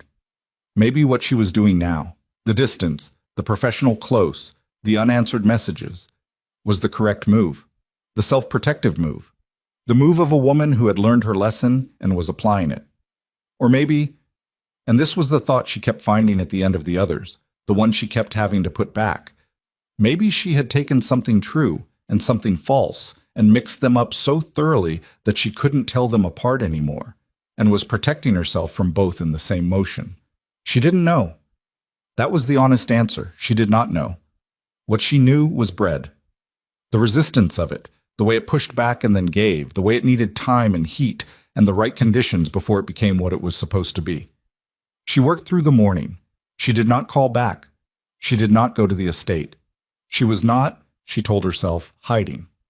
She was just staying in her own kitchen, which had always been where she understood things best, and waiting for some kind of clarity to show up, which was not something you could schedule and not something you could force, and was, in its absence, profoundly frustrating. The bread rose. The oven hummed. The light flickered. The bakery held her the way it always had, imperfectly, familiarly, with the specific comfort of somewhere that asked nothing of her except to show up and do the work. She showed up. She did the work. She was not fine, but she was, as she always was, functional. And in the vocabulary of Grace Holloway's life, functional had always been enough to get to the next thing. She just wasn't entirely sure this time what the next thing was going to be.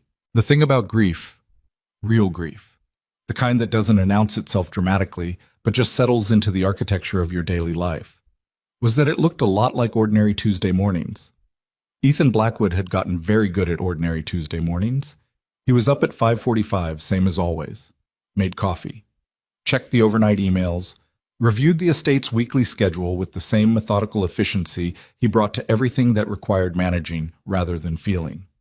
He made Lily's lunch before she was up, turkey and cheese, no mustard, the apple slices separate because she had opinions about apple slices touching other things, and set it on the second shelf of the refrigerator where she could see it. He did all of this in a kitchen that was, objectively, exactly as it had always been. Same appliances, same morning light coming through the east window at the same angle, same faint smell of coffee and old wood that had been part of this kitchen since before he'd owned the estate. The difference was the absence of cardamom. He noticed it the way you noticed any absence. Not all at once, but in the accumulation of small moments where you reached for something that wasn't there anymore. The counter was clear. The center island held only his coffee mug and the morning paper, nothing else. No equipment cases, no notebooks, no spatulas laid out in working order by someone who organized her tools the way soldiers organize their gear, with the practical seriousness of someone who knew the difference between prepared and unprepared. He drank his coffee and read the paper and did not think about this. He was not entirely successful. It had been Cole who told him, 3 days after the festival. Not directly, but Cole had delivered messages, not analyses, and had the professional discretion of someone who worked for a private man and knew better than to editorialize. But when Ethan had asked him to follow up with Grace about the holiday event inquiry, and Cole had come back with, she said she's fully booked through January, something in Cole's voice had been slightly off, in a way that Ethan, who had learned to read the people around him through years of necessity, noticed. She said fully booked, Cole confirmed. Is she? Cole hesitated 1/2 second too long. I wouldn't know her schedule, sir. Ethan had sat with that for a while. He had not called her directly after the festival because she had said, "Take care," in a voice that told him something had shifted without telling him what. He knew that voice, not from Grace specifically, but from the general experience of being someone who had enough resources that people sometimes looked at him and recalculated. He'd learned, over years, to give people the space to recalculate, to not push, not insist, to let things settle at whatever distance they needed to settle at. It was a policy that had served him professionally. In his personal life, it had sometimes meant letting things he wanted get far enough away that they couldn't come back. He sent one text. Hope the recovery week isn't too brutal. The kitchen misses the company. Light, easy. The kind of message that gave her room to not answer it in any particular way. She had answered it in the professional way, the final way. He'd read it twice, then set his phone down and gone to his study, and spent the rest of the afternoon doing the kind of work that was administrative and thorough and required all the parts of his brain that weren't the part thinking about a woman who put her hands flat on counters when she was working something out. Lily noticed before he admitted anything to himself. She noticed the way children notice things, not analytically, not with the framework of adult psychology and cause and effect reasoning, but directly, with the blunt accuracy of someone who was still young enough to say what they saw. Is Grace coming back? She asked, 8 days after the festival. They were at the dinner table. Tuesday night, pasta, something Ethan had made without particular inspiration and that Lily was eating without particular complaint, which meant they had both made their peace with adequate. She was hired for the festival, he said. That's done now. Lily looked at him. She had her mother's eyes. The particular quality of them, the way they went still when she was deciding whether the answer she'd been given was the real one. That's not what I asked, she said. Lily. I asked if she's coming back, not why she was here. Ethan looked at his pasta. I don't know. Why don't you know? Because I'm not sure she wants to. Lily was quiet for a moment. She turned her fork in her pasta with the deliberate patience of someone managing their reaction. Did something happen? I don't know what happened, he said honestly. I think something did. Did you ask her? No? Why not? Because... He stopped. The reasons that made sense in his head sounded, out loud to his 7-year-old daughter, like the specific kind of avoidance that he knew, intellectually, was one of his least defensible habits. It's complicated. Dad, Lily set down her fork. She's the first person who's been in this kitchen in a long time who wasn't getting paid to be here. She said it simply, without cruelty, just as a fact she had observed and retained. She stayed because she wanted to be here. I could tell. Ethan looked at his daughter. You're 7, he said. I know what I saw, she said. He didn't argue with that because she was right, and he knew it. And the thing about Lily was that she had inherited from her mother the particular gift of seeing things plainly and saying them the same way. And he had always considered it one of the best things about her, even when it was inconvenient. He didn't call Grace that night, but he thought about it for longer than he had allowed himself to since the festival, and the outline of what he hadn't done well became a little clearer in the dark. What he didn't know, what he couldn't have known, from the distance Grace had installed, was what had actually happened. He found out from Claire Whitmore, which was not how he would have chosen to find out about anything important, but the universe rarely consulted his preferences on such matters. It was a Thursday afternoon, 3.5 weeks after the festival. He was at a quarterly meeting with his investment advisors in the city, and Claire was leaving the building's lobby restaurant when he came in, one of those coincidences that the city produced with unreasonable frequency, 2 people from overlapping social worlds walking through the same door at the wrong time. She'd had lunch. She looked slightly the way people looked when they'd had a glass of wine with lunch and were carrying something they'd been carrying for a while and hadn't put down yet. Ethan, she stopped. Genuine surprise. I was going to call you. Claire. He hadn't spoken to her since the wedding. He kept his voice neutral. How are you? Fine. She glanced around the lobby, at the people moving through it, and then back at him with the expression of someone making a decision quickly. Can I have 5 minutes? There's something I should have said weeks ago. They sat in the lobby chairs, which was awkward in the way of two people who didn't really sit in the same rooms voluntarily. Claire held her coat in her lap. She looked like someone who had been rehearsing and had just decided to skip the rehearsed version. "After the festival," she said. "I was there. I came with Margaret Ashworth. She's on your foundation board." "I know who Margaret Ashworth is. She said some things. In the house, during the event, about Grace." She stopped. "And I'd said some things too, before she started. I'd been talking to her about Grace, about the contract and all of it, and Margaret built on what I said and made it into something I didn't mean it to be." Ethan was very still. "What did you say?" he asked. Claire's hands moved in her lap, straightening and re-straightening her coat. "I said you'd given her a significant contract, that Lily had gotten attached, that you'd been spending time in the kitchen with her. I said it like, I don't know how I said it, like it was interesting, like it was worth noting." She stopped. "Margaret took it and made it about the foundation, about optics. She said that's what you were doing, said that you were building an image, that Grace was a profile you'd identified, that it wasn't real." Ethan looked at her. "Grace was in the hallway," Claire said. "The door to the sitting room was open. I don't know how much she heard, but—" She stopped again. "I think she heard enough." The lobby noise continued around them, indifferent. Someone was checking into the hotel across the space. A phone rang somewhere. "And Margaret Ashworth visited the bakery," Ethan said. It wasn't a question. Claire's face confirmed it. "She said she was going to compliment her on the desserts. I didn't know she was going to—" She pressed her lips together. "I didn't know exactly what she was going to say, but I think I knew it wasn't just a compliment." Ethan sat back in his chair. The thing that happened in his chest then was not what he would have called simple anger. Anger was there, yes, at Margaret Ashworth, at the particular cruelty of someone with no skin in the game deciding to intervene in something that was none of their business. At Claire for the gossip that had given Margaret the material. But underneath the anger was something more painful and more direct.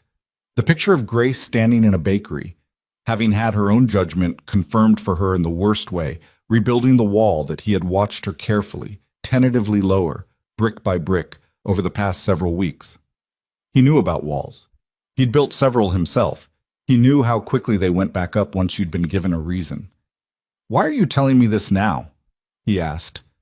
Claire looked at him steadily. "Because I've been trying to talk myself out of it for 3 weeks, and I haven't been able to." A pause. "Because I don't think Margaret was right, and I think—" She stopped. "You were happy. In a different way than I've seen you in years. Even Daniel noticed it, and Daniel doesn't notice things." Ethan said nothing. "I'm sorry," Claire said. "I know it's late. I should have called the day after the festival." He stood up. "I have a meeting." "I know." He straightened his jacket, looked at her for a moment. "Thank you for telling me." He walked to the elevator, got in, pressed the button for the 14th floor. The doors closed. He stood in the elevator and thought about a woman who made extraordinary things with her hands and kept a note in her jacket pocket and said okay to her own reflection in small bathrooms when the world had not given her much to work with, and who had looked at him across the center island at 5 in the morning with the particular exhausted clarity of someone who had decided, just for that one moment, to stop being defended. He had missed it. He had given her space and let things settle at their own distance, and she had interpreted that silence as confirmation of every worse thing someone else had told her. The elevator reached 14. He had a meeting. He went to it. He sat through an hour and 20 minutes of quarterly projections with the professional composure of someone who had long practice at occupying the correct space, regardless of what was happening in the background. He answered questions. He reviewed numbers. He was present in the ways that were required of him. And at the end of the meeting, when his advisor said, "Any other business?" he said no, and closed his folder and took out his phone. He looked at Grace's contact for a long moment. Then he put the phone away. Not now. Not a call. Not a text. Not another thing she could answer at the professional distance she'd set. He needed to think. He drove home through the city in the early evening traffic, and he thought. What Ethan Blackwood did with difficult things, and he was aware of this, had become aware of it slowly, and with the specific discomfort of self-knowledge that nobody enjoys, was manage them. He was extraordinarily good at managing, at assessing a problem and identifying the correct response and executing it cleanly. His professional life had been built on this capability. His post-grief single parenthood had been sustained by it. The difficulty with managing was that it kept a certain temperature. Things stayed at the temperature of problems being solved rather than the temperature of things being felt. And he had spent enough years at that particular temperature that he'd gotten used to it, the way you got used to a house that ran a little cold. When his wife had died, 3 years ago now, a stroke at 32 that had been preceded by no warning that mattered and followed by no explanation that helped, he had managed it. He had grieved, yes, in the real ways and the private ways, but he had also very rapidly converted the grief into structure, routine, the school schedule, the estate management, the foundation work, the quarterly meetings and the event calendar, and Lily's lunch on the second shelf of the refrigerator where she could see it. He had managed the house back into function and called it healing, and he was not entirely wrong, but he was not entirely right either. Grace had been the first thing in 3 years that he hadn't managed into submission. She had simply showed up, in his garden, in his kitchen, at his center island with her notes and her bench scraper and her absolute uninterest in performing anything for his benefit, and something that had been locked in the managed, efficient, functional part of himself had turned without his permission, the way the quince tart smelled when it came out of the oven, the way some things didn't announce themselves until they were already there. He had given her space because he was afraid. That was the honest answer he reached somewhere on the drive home, somewhere on the stretch of highway where the city gave way to the edge of suburbs and then the county road and then the familiar turn. He had given her space because pushing her meant risking something, and he had gotten very comfortable over 3 years of managing with not risking things. He turned into the estate gates, sat in the car for a moment in the dark. Lily was inside with her evening routine. He'd gotten a text from the housekeeper. Homework done, dinner eaten, reading before bed. The estate was lit in the way it was lit at night when he was out. Functional, quiet, the kitchen window warm. He went inside. Lily was in her room, technically reading, but actually in the half-dozed state of someone whose eyes were still on the page and whose brain had gone somewhere else. He knocked on the open door. She looked up. "Hey," she said. "Hey." He came in, sat on the edge of her bed. "How was school?" "Normal." She looked at him. "Did something happen?" "I found out what happened, with Grace." Lily's eyes went very still. She sat up properly. "What happened?" He told her. Not all of it. She was 7, and the parts about optics and foundation profiles were more adult machinery than she needed. But enough. Someone had said things that weren't true, or that were true in the wrong way, and Grace had heard them, and they'd gotten into the part of her that was already ready to believe them. Lily listened with the focused attention she brought to things that mattered to her. "So she thinks you were just helping her because of charity stuff," she said. "Yes, but that's not why." "No." "Then why don't you tell her?" He looked at his daughter, at the plain, direct face of someone who had not yet learned that there were situations where the obvious answer was harder to execute than it looked. "I'm going to," he said. "When?" "I'm working that out." Lily looked at him with the expression of someone running short on patience. "Dad, you waited 3 weeks already." "I know." "That's a long time for someone to think something wrong." He looked at the bookshelf on the opposite wall. Her mother's books, the ones they'd kept, organized the way she used to organize them by color, and then by size within the color. A system that made no sense alphabetically and perfect sense visually. He and Lily had reorganized them that way when they'd moved into this room, a year after the accident, as a project, a thing to do with their hands on a Saturday. "You're right," he said. "I know." "Okay." Lily settled back into her pillow. "Fix it, Dad." He looked at her. "You're good at fixing things," she said. "That's the thing you're good at. Fix this one." He stood up, pulled the blanket up, kissed the top of her head the way he'd been doing since she was a baby, and that she still hadn't outgrown tolerating. "Good night," he said. "Good night." A pause. "Bring her a cake." "What?" "She brings food when she's trying to say something. Bring her food back." He stood in the doorway. That's your advice. I'm 7. That's my best advice. He turned off her light. He did not bring a cake. He was not, in point of fact, equipped to bring a cake. What he did was drive to Clement Street on a Wednesday morning at 8:15. Not quite opening time, the closed sign still on the bakery door, the lights inside already on because Grace was always already there before the sign changed. He sat in the car for 4 minutes. Then he got out. He knocked on the glass door. Waited. The shape of Grace appeared from the back, and he saw the moment she registered who it was. The slight pause in her walk, the flat moment on her face before it went to neutral. She opened the door. She was in her work clothes. Apron, hair pulled back, flower on her left forearm, and a stripe that she hadn't noticed yet. She looked at him the way she'd looked at him across the center island at the end of the 40-hour kitchen push, directly, without deflection, with a tiredness that was specifically not about sleep. "Ethan," she said. "Hi." He looked at her. "Can I come in?" She stepped back from the door. The bakery was warm and smelled the way it always smelled, bread and sugar and the particular yeast and butter undertone that meant someone had been working in here for hours already. He came in and she closed the door, and they stood in the small front space of the shop with the closed sign still in the window. "I talked to Claire Whitmore," he said. Grace's face didn't change, but her hands moved. Just a small thing, a slight adjustment, the way hands moved when someone was deciding whether to keep them still. "She told me about the conversation in the sitting room," he said, "about Margaret Ashworth coming to the bakery." "It doesn't matter," Grace said. "It does. I adjusted my understanding of the situation based on what someone else told you," he said. "Someone who was wrong." Grace looked at him. Her chin was slightly up, not defiant, just the angle of someone who was braced for something and not sure yet whether it was going to be worth it. "Margaret Ashworth is on your foundation board." "She is." "She said the contract was a foundation initiative, that I fit the profile, that you did this." She stopped, chose the next words with the careful precision of someone who had been composing them for weeks.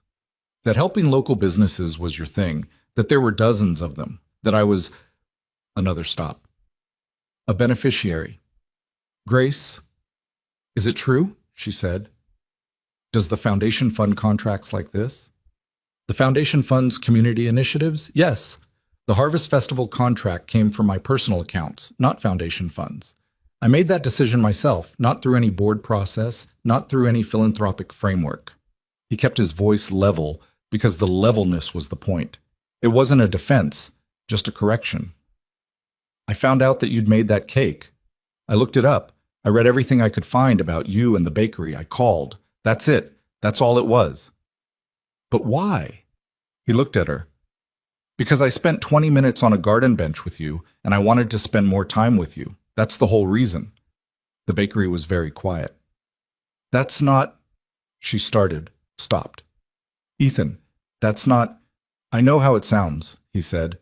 "I know the gap between my situation and yours is large enough that anything I do looks like charity if you're already looking for it to look like charity. I know Margaret Ashworth is a credible source to you because she has no obvious reason to be wrong." He paused.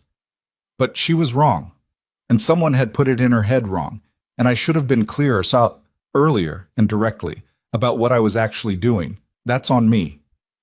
Grace was looking at the floor, not evasively. She was thinking. He knew her thinking face now, the particular quality of her stillness when she was working something out rather than just waiting for him to stop talking. "You should have told me," she said finally. "When I asked about the foundation, when Diane Ashworth showed up. I didn't know she'd come here. I didn't know any of it had happened." He stopped. "If you'd called me or answered Cole's call, I would have told you immediately. But you went quiet, and I gave you the space I thought you wanted, and 3 weeks went by." She looked up at him. "You should have pushed." "Maybe," he said. "I don't push, it's a—" He stopped. "I don't push because I've found that people don't like to be pushed, and so I give space, and sometimes the space is wrong and things get too far away to come back. That's my version of the same mistake you made. I let old habits make the decision." She looked at him for a long moment. He had not prepared for what came next, which was her laughing. Not a happy laugh, not a relieved one, just the surprised, slightly helpless laugh of someone who has just recognized something absurd. "We're both idiots," she said. He blinked. "I was going for two people with understandable but incorrect responses to a situation." "That's a long way of saying idiots." "It is," he agreed. The laugh faded. She leaned against the counter and looked at him across the small space of the bakery, and her face was doing the thing it did when she'd stopped managing her expression. Not open exactly, but honest. The real version. "I believed it because I was already ready to," she said. "That's the true thing I have to say about it. It confirmed something I was already afraid of, and I didn't let myself check whether it was real." "I know the feeling," he said. "What were you afraid of?" He looked at her. "That I'd gotten things wrong. That I'd misread. That what I thought was happening between us was one-sided." He paused. "That I was one of those people who convinced themselves they'd made a real connection because they needed one badly enough." Grace was quiet. "I haven't—" He stopped. Started again, because the managed version was wrong here and he knew it. "I haven't let anyone into the kitchen in 3 years. Not like that. I have staff, I have coal, I have people who work here and do their jobs and go home. But Lily is right. She said you stayed because you wanted to be there, and I saw the same thing, and I told myself not to read too much into it because I'm a person who reads too much into things when I need something." "Do you?" she said. "Read too much into things?" "Usually no," he said. "I usually read too little, but with you I was—" He stopped again. The word he landed on was the plain one. "Careful." She held his gaze. "Careful." "More careful than I've been about anything in a while," he said, which probably made me look less interested than I was, which probably didn't help. She was quiet for a long moment. Outside the bakery window, Clement Street was doing its morning things. A delivery truck was double parked across the street. Someone was walking a dog with the air of someone who had somewhere to be and had been redirected. The light was the flat gray of November now, no October gold left in it, just the functional light of a city morning getting on with itself. "Ethan," she said, "I'm 30 years old and I work in a bakery and I send $200 a month to my mother in Clarksville because her rent went up and I've been wearing the same dress to every important event for the last 2 years." "I know," he said, "and you own an estate." "I know that too." "Those are real things." "They are. They don't—" She stopped. Tried again. "They don't just disappear because you said something honest." "No," he said. "They don't. They're real, and they stay real." He paused.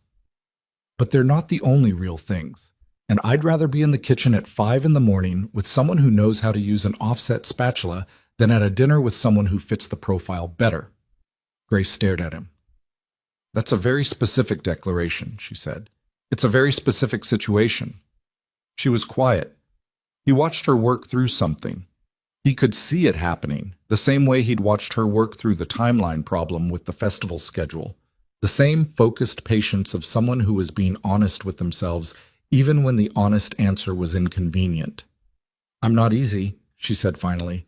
"I'm defensive, and I make things smaller than they are, and I assumed the worst about you because it was easier than being wrong again." "I know," he said. "I'm not easy either. I avoid things. I give people so much space I lose them. I've been managing my life instead of living it for 3 years because it was the only way I knew how to keep it from falling apart." He paused. "We're both people who have been wrong before in ways that cost us. That doesn't make us wrong about this." She looked at him for a long time. Her hands were still. She had stopped fidgeting with the apron string she'd been turning between her fingers since he came in. She was just looking at him with the plain directness of someone who had run out of defenses and was standing in the fact of a thing. "I still don't know exactly what this is," she said. "Neither do I," he said. "I'd like to find out."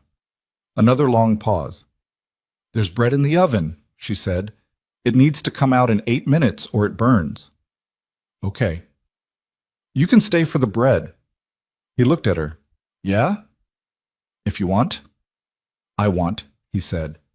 She went through the swinging door to the back.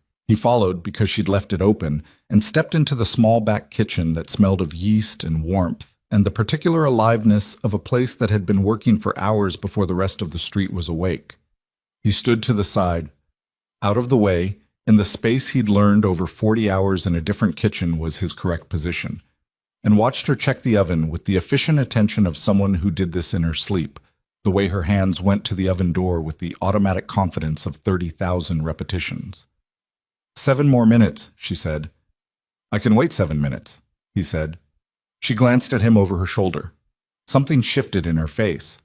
Small, not yet anything that had a full name, but the tightness around her eyes was different. The set of her mouth was different.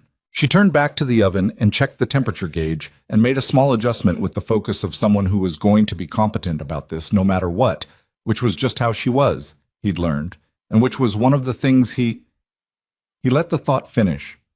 One of the things he loved about her. The word arrived without ceremony, without announcement. Just sat there, quiet and complete, the way things that had always been true felt when you finally let yourself look at them directly.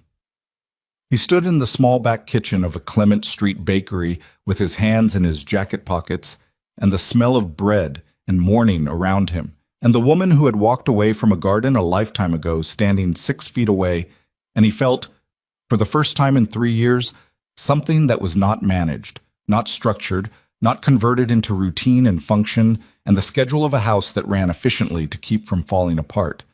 Just something, present and specific and his. The timer went off. Grace pulled the bread. She set it on the rack and stood back and looked at it the way she always looked at finished things, with the critical assessment of someone who was still figuring out whether it was what she intended. And then she said quietly, to the bread, or possibly to the room, "It's good." "It is," he said. She turned around. They were closer than she'd registered, him having moved slightly toward the rack, her stepping back from it, the small kitchen doing what small kitchens did, which was reduce all distances to the point where nothing could be fully avoided. She looked up at him. He looked at her. "I was wrong," she said, "about what I assumed. I want to say that clearly." "I was wrong too," he said, "about the space, about waiting." "Okay," she said. "Okay," he said. Neither of them moved for a moment. Then Grace said, "The bread needs to cool for 20 minutes or the inside won't be set." "I know," he said. He'd been in enough kitchens with her now to actually know this. "I'll wait." "You can make coffee if you want. It's the second shelf. I know." She looked at him. A small thing happened on her face, not quite a smile yet, but the place where one was considering appearing, the same infrastructure he'd seen in the garden 6 weeks ago. "You've been paying attention," she said. "I've been paying attention," he said. She turned back to the bread to check it. He found the coffee. The bakery hummed around them, the ordinary Tuesday morning doing its ordinary things, the bread cooling on the rack in the way bread always cooled, slow and patient and not rushing toward anything. Outside, Clement Street woke up. The closed sign was still in the window. Neither of them changed it for a while. The closed sign stayed in the window for 43 minutes. Grace knew this because she checked the clock when she finally flipped it to open, the way she always checked the clock at opening, a habit built from years of Patrice's mild but consistent disapproval of lateness in either direction. 43 minutes. The bread had cooled. The coffee had been made and mostly drunk. Ethan had washed the 2 mugs without being asked, which she noticed in the way she'd gotten used to noticing the things he did quietly and without announcement. He left before the first customers came in. Not abruptly, not in the way of someone who was managing an exit, but with the natural completion of someone who understood that her morning had its own structure, and he had already taken more of it than she'd planned to give. At the door with his jacket on and the gray November light behind him, he said, "Thursday?" She looked at him. "Thursday what?" "I don't know yet," he said. "Something, lunch, coffee. You tell me what works."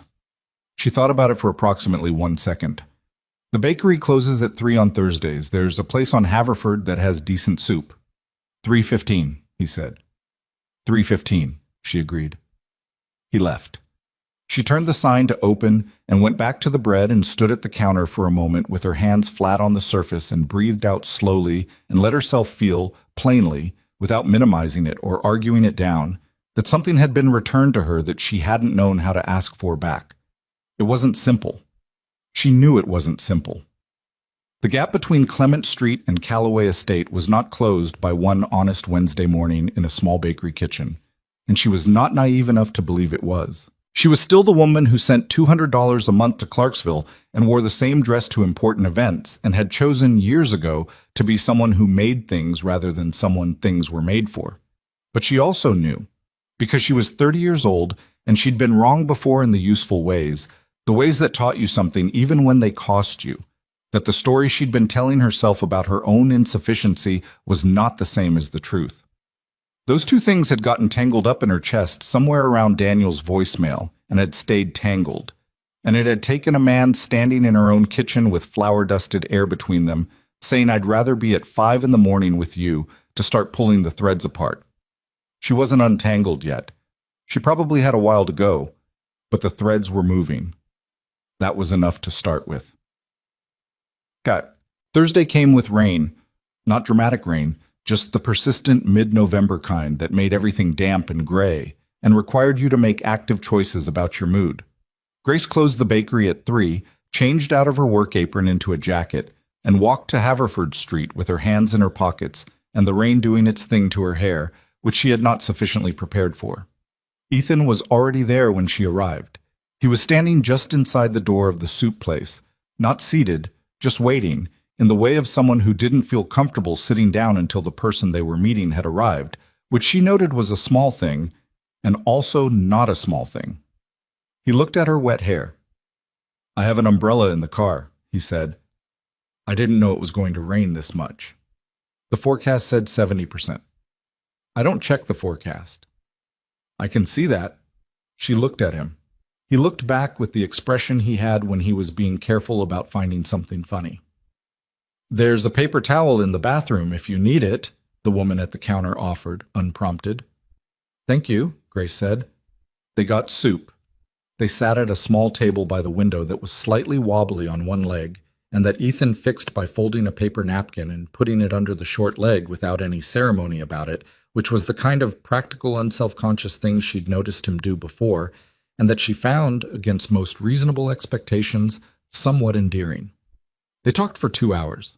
Not about anything that required resolution or courage, or not only that. They talked about Lily's ongoing campaign to convince Ethan that a dog would be beneficial to her development, which she had been conducting with the organized persistence of a labor negotiator. They talked about the holiday order season at the bakery, which had accelerated since the festival coverage, and about whether Grace was going to need to hire someone temporarily or just survive it on existing resources. They talked about the estate in winter, which Ethan said was different from the estate in other seasons, in a way he'd never quite figured out how to describe to anyone who hadn't seen it. "Come see it," he said. "In the winter. It's worth seeing." "Is that an invitation?" "It's an obvious invitation, yes." She stirred her soup. "Okay." "Okay," he said. They walked back to the bakery in the rain because her car was parked behind it, and his was in the other direction, and the rain had reduced to a drizzle that was annoying rather than hostile. At the corner he had the umbrella from his car and held it, which required them to walk closer together than the ordinary distance of two people who were still figuring out what they were to each other.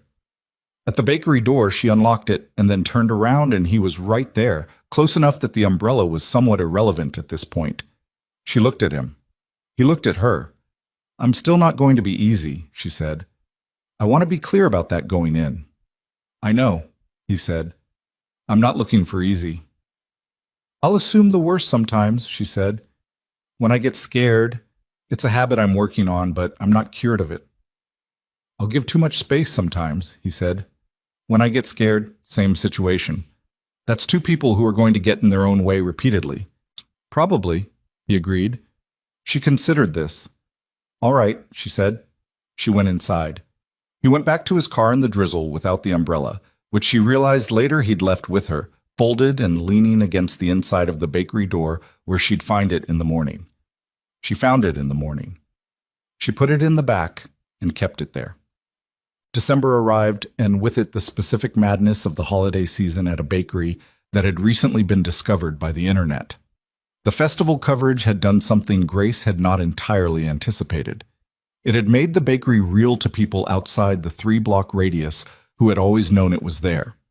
The quince tarts had been photographed, written about in 2 local food blogs, and mentioned in a broader end-of-year roundup that had nothing to do with Grace specifically, but had named Patrice's as the source of what the writer called the most unexpectedly moving thing I ate all autumn. Patrice had cut out the mention and taped it to the front of the register, where it was slightly wrinkled and not quite straight, and made her tearfully proud every time she looked at it. The holiday orders were, in the most literal sense, more than they could manage with existing resources. Grace hired a part-time baker named Rosario, who was a culinary school dropout with better instincts than half the graduates Grace had ever worked with, and the specific kind of relaxed competence that made a small kitchen feel larger. Rosario started the second week of December and fit into the bakery's rhythm within 3 days, which Grace considered a good sign, because kitchens either accepted you or they didn't, and you could tell by the 3rd day. She told Ethan about Rosario over the phone on a Tuesday evening. They'd started doing this, the phone calls, in the gaps between the in-person time, and Grace had found herself settling into it with the ease of something that had been missing for a while and that fit the space it returned to. "How do you know in 3 days?" he asked. "The way they handle the thing going wrong," she said. "There's always a thing that goes wrong in the first week. Someone drops something, or the oven misbehaves, or a customer is unreasonable. How a person handles the first wrong thing tells you more than anything they do right." "What was Rosario's wrong thing?" "She overproofed a whole batch of croissants on day 2, completely unusable. She looked at them, said, 'Well, that's a Wednesday,' and asked me what we were going to do about it." Grace paused. "Not what she was going to do about it, what we were going to do." "That's the right instinct," he said. "Yeah," she said. "That's when I knew she'd stay." He was quiet for a moment, then, "You do that with people, you know." "Do what?" "Watch for how they handle the wrong thing." A pause. "You did it with me too, at the festival when the refrigeration failed." She hadn't thought about it that way, but he wasn't wrong. She'd been watching, in some background part of herself, from the first moment, watching for the version of him that would appear when something broke, when the situation stopped performing and became just the thing it actually was. "I didn't realize I was doing it," she said. "I know," he said. "That's how I knew it was real." She sat with that for a moment on her end of the phone, in her apartment with the cracked bathroom tile and the secondhand furniture, the November dark outside her window. "How's Lily?" she asked. "Aggressively campaigning for the dog," he said. "She started leaving printed articles about the benefits of childhood pet ownership on my desk." "She printed them out?" "She printed them and stapled them in the corner. There are 6 so far." Grace laughed. "She's going to win." "She knows she's going to win," he said. "That's the most alarming part. She's not worried. She's just building the case for when I need something to point to." "Smart kid." "Terrifyingly," he said, with the particular warmth that came into his voice when he talked about his daughter. The uncomplicated, undefended warmth that had been one of the first things she'd noticed about him, that night in a dark garden when he'd said she had opinions about the florals, and meant it as the highest kind of affection. She went to the estate the second Saturday in December. It was cold, properly cold now, the first real cold of the season that meant it, the kind that came in off the coast and made the bare trees look deliberate rather than stripped. She drove up the familiar road and made the turn she now always made correctly, which felt like a small private victory she'd never mentioned to anyone.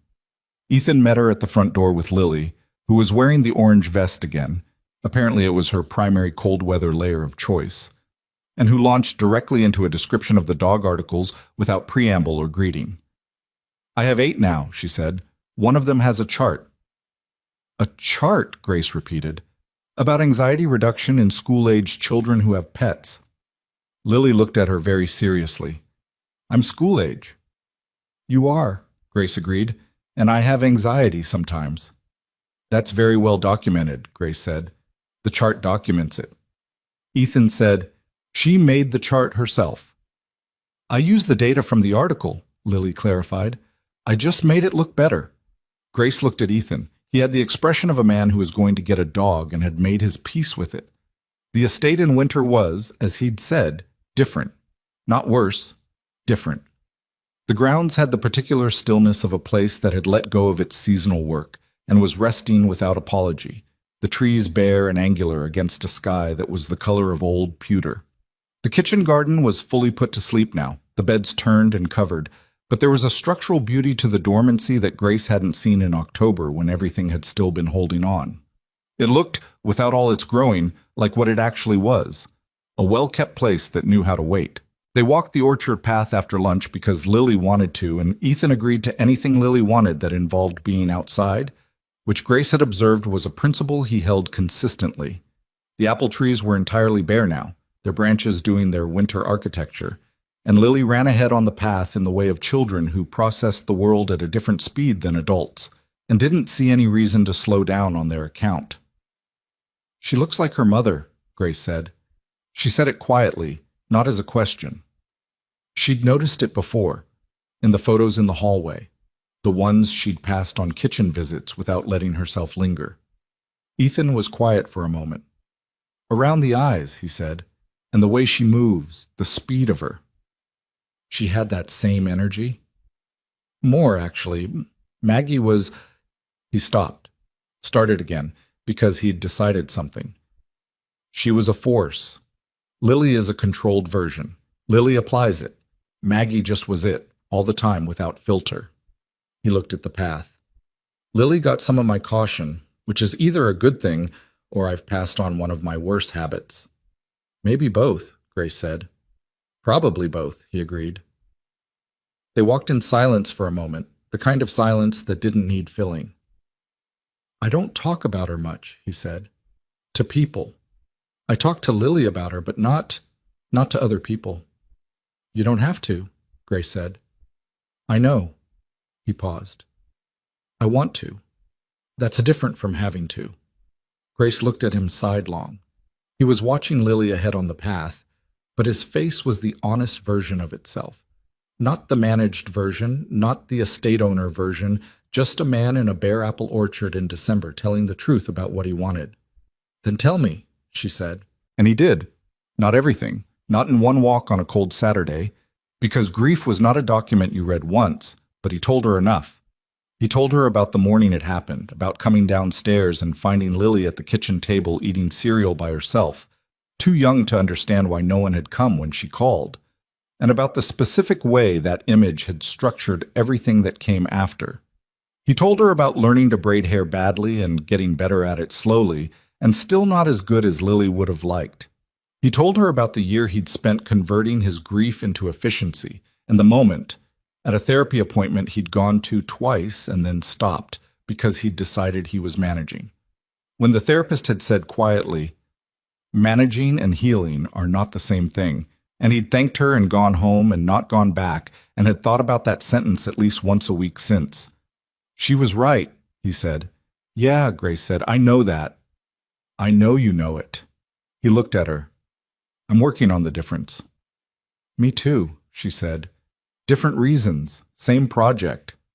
Lily doubled back at that point to tell them there was a really interesting stick she'd found and she needed a second opinion, and the conversation folded naturally into the business of the stick and the rest of the walk and what was for dinner, and Grace let it fold without trying to hold it open, because some things were better said in motion than in stillness, and what had been said was enough. Christmas came. It came the way it always did, with more noise and obligation than was quite manageable, with Patrice's holly wreath on the bakery door and Rosario's playlist cycling through the same 12 songs on an infinite loop, and the order board so full they'd had to add a second column, and Grace working from 5 a.m. to 7 p.m. every day the week before, and going home to her apartment and eating whatever was fast and sleeping hard and doing it again. Ethan brought food to the bakery on the 23rd. He pulled up in the early afternoon with a bag from a Thai place on Miller Street that Grace had mentioned once, 4 weeks ago, in a Tuesday phone call while she'd been talking about something else entirely. She hadn't expected him to remember. She also wasn't surprised that he had. He came in the back because the front was busy, and also because he knew the back now, the way he knew everything about her working life. Specifically, quietly, without making a production of knowing it. "Eat," he said, putting the bag on the prep table. "I have... Rosario has the front," he said. "Eat." She looked at the bag. She'd been running on coffee and the test pieces of things that hadn't quite worked, and one half of a peanut butter sandwich she'd made at 7 this morning and eaten while moving. She ate. He sat across from her on the other stool. Not Lily's stool. Lily's stool was at the estate, but the bakery's version, an old wooden one that wobbled the same way the table at the soup place had wobbled, and drank the coffee she'd poured him, and didn't talk about anything important for 30 minutes. Just the ordinary conversation of two people who had gotten comfortable in each other's everyday. Lily's program is on the 26th, he said, near the end. Grace looked up. The school holiday thing? They do a whole... He made a gesture that communicated theatrical complexity. There are costumes. She's a snowflake. She has feelings about being a snowflake. Good feelings or feelings? She wanted to be a cloud, he said. She was told there were no clouds this year, only snowflakes. She said, and I'm quoting directly, snowflakes are structurally identical to each other, and I don't feel that represents me. Grace put down her fork. She said structurally identical? She's been reading my architecture books. Ethan. I know. She's 7. She's very 7, he agreed. Grace laughed, and it was the laugh she'd been keeping in all week under the holiday rush and the exhaustion, and it felt like something her body had needed and hadn't gotten around to, the way sleep sometimes felt on the other side of not enough of it. Come, he said. The 26th, to the program. She looked at him. If you want, he said. It's not... He stopped, started over. She asked if you were coming. That's the true thing. She asked me last week and I told her I'd ask. Grace was quiet for a moment. She thought about what it meant, going to Lily's school program. What it looked like from the outside. What it meant to Lily, who had been asking in her direct and indirect ways since October whether Grace was coming back. She thought about the things you became when you showed up for someone's child. Not the easy things, not the fun kitchen visits and the high fives and the cardamom syrup and the tarts are going to be the best thing there, but the real weight of it. The thing you couldn't unchoose once you'd chosen it. She thought about how much she wanted to go. Tell her yes, Grace said. He looked at her. Tell her I'll be there, she said, and tell her snowflakes have unique crystalline structures. No two are the same. He was quiet for a beat. That's a good point, he said. I know, she said. Tell her. He told her. Grace found out later. Not from Ethan, but from Lily herself, who called her on the bakery phone the next morning with the urgency of someone conveying important information. That Lily had used this fact in a follow-up conversation with her teacher and had been allowed to write individual crystalline structure on the back of her snowflake costume in silver marker. I feel better about the costume now, Lily told her. Good, Grace said. Are you really coming? I'm really coming. A pause. Okay. Another pause. Grace? Yeah? I'm glad you're not just the festival person. Grace stood at the bakery counter in the middle of a Tuesday morning with a child's voice in her ear, saying the plainest possible version of a thing that would have taken an adult 20 sentences to get around to, and felt the specific warmth of being seen clearly by someone who didn't have the vocabulary to be anything but direct about it. Me too, Lily, she said. Me too. The holiday program was on a Tuesday evening in a school gymnasium that smelled of floor wax and somebody's forgotten gym bag, and the 200 families who had packed themselves into folding chairs with the cheerful, resigned determination of people who loved their children and were going to sit in these chairs for 90 minutes, regardless of what it cost them. Grace arrived 5 minutes before it started, which was already later than she'd meant to. The bakery had held her with one last thing, as the bakery always did, and found Ethan in the third row from the back, holding a seat with his jacket on the chair beside him. She slid in. He moved the jacket. Their shoulders were close in the packed row. She's backstage, he said quietly. She's been back there for 45 minutes. Nervous? She says she's not nervous. She's been nervous since breakfast. What does nervous Lily look like? Same as regular Lily, but she talks faster and her braid gets tighter. Grace looked at the stage, at the closed curtain with its cheerful holiday decorations, at the teacher in the wing who was doing the controlled panic of someone managing 30 children in costumes. "Thank you for coming," Ethan said. She looked at him. He was looking at the stage. "Of course," she said. He looked at her then. And there was something in his face that was not the managed version, not the professional version, just a man in a school gymnasium in a good jacket sitting next to someone he'd been afraid to want and had found the courage to want anyway, and it was nothing like the grand gesture and everything like the real thing. "I mean it," he said. "Not just for Lily." "I know," she said. The lights went down. The program was exactly what school programs always were. Slightly chaotic, completely sincere, the kind of imperfect that was actually more moving than perfection would have been, because you could see the work in it, the real effort of 30 children trying their best at something in front of everyone they loved. Lily appeared in the third number, a snowflake among 8 other snowflakes, moving with the focused precision of someone who had decided that if she was going to be a snowflake, she was going to be the most intentionally crystalline snowflake this gymnasium had ever witnessed. On the back of her white costume, in silver marker that caught the stage lights, were the words, "Unique Structure." Grace saw it from the third row from the back. She felt Ethan's shoulder against hers and didn't move away. January arrived the way January always did, with the deflation of the holiday rush and the particular exhaustion that comes after sustained effort and the specific quiet of a bakery in the first week of the new year when everyone was on a diet they wouldn't keep and nobody wanted pastry, which Patrice called the annual betrayal, and which Grace used as her week to catch up on the maintenance and reorganization that the fall had run over. It was during this week that she went to the estate with something she'd made at home, not at the bakery. At home, in her own small kitchen, on a Sunday morning when she was off and had time, in the cast iron pan that had been her grandmother's and that she'd carried through 4 apartments because it was the one cooking thing she owned that was irreplaceable, a honey cake. Simple, not elaborate, not a project cake, not a showcase piece, just the thing she made when she wanted to make something honest. The recipe was hers in the way that recipes became yours over time. Originally someone else's, then adjusted and adjusted and adjusted until the original was somewhere at the bottom and what remained was entirely your own. She drove to the estate on a Sunday afternoon with the cake wrapped carefully in the seat beside her, and she made the turn correctly on the first try, and she did not go to the front door. She went to the back. The service entrance, the one that led directly to the kitchen, the one she'd used 100 times over the fall, the one that didn't require going through the main hall or being announced. She knocked. Cole opened it, looked at her, looked at the cake, and said, "I'll get him," with the expression of someone who had been waiting for this particular visit for approximately 3 months.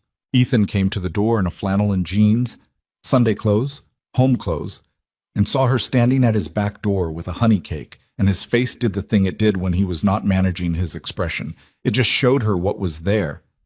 "Hi," she said. "Hi," he said. "I made this," she said unnecessarily, holding out the cake.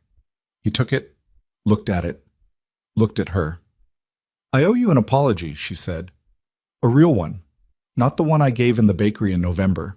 I believe something that confirmed what I was afraid of instead of asking you directly, and I withdrew, and 3 weeks of something real got lost to it." She paused. "That's on me. Not on Margaret Ashworth, not on the voice in the hallway, not on Daniel or anything that happened before. Me."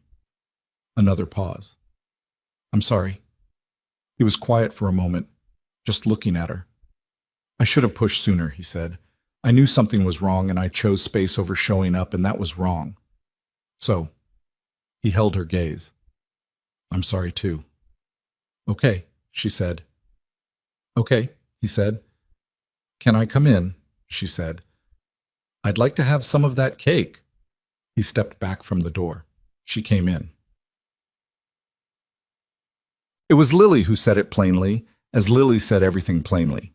It was a February afternoon, several weeks after the honey cake visit, several weeks into what Grace had stopped trying to name and had simply accepted as the daily reality of her life, which included Tuesdays at the estate and phone calls on the drive home and Lily's ongoing dog campaign and the comfortable, unsentimental weight of being in 2 places that both felt increasingly like where she was supposed to be. She and Lily were in the kitchen. Ethan was in his study. Lily was not doing homework. She was doing an elaborate construction project with toothpicks and small pieces of dried pasta that Grace had learned not to question, because Lily's projects had internal logic that only became clear at the end. Grace was making a batch of shortbread, not for any order, just because it was cold and she felt like it, and the kitchen had the ingredients and some impulses didn't require more justification than that. Grace, Lily said, without looking up from her pasta structure. Yeah. Do you live here now? Grace looked up from the butter she was cutting. No, I live on Bancroft Street. But you're here a lot. I'm here some. More than some. Lily added a toothpick with careful precision. You're here more than not here. Grace looked at the butter. This was mathematically not quite true yet, but it was more true than it had been 3 months ago, and the trajectory was clear. Does that bother you? Grace asked. Lily looked up at that. She had the expression of someone who had been asked a question they considered completely obvious. No, she said. That's why I said it. I wanted you to know I noticed, and it's okay with me. Grace looked at her. Dad's different when you're here, Lily said. Not different like weird. Different like... She frowned at the toothpick bridge she was building, the slight frustration of searching for language.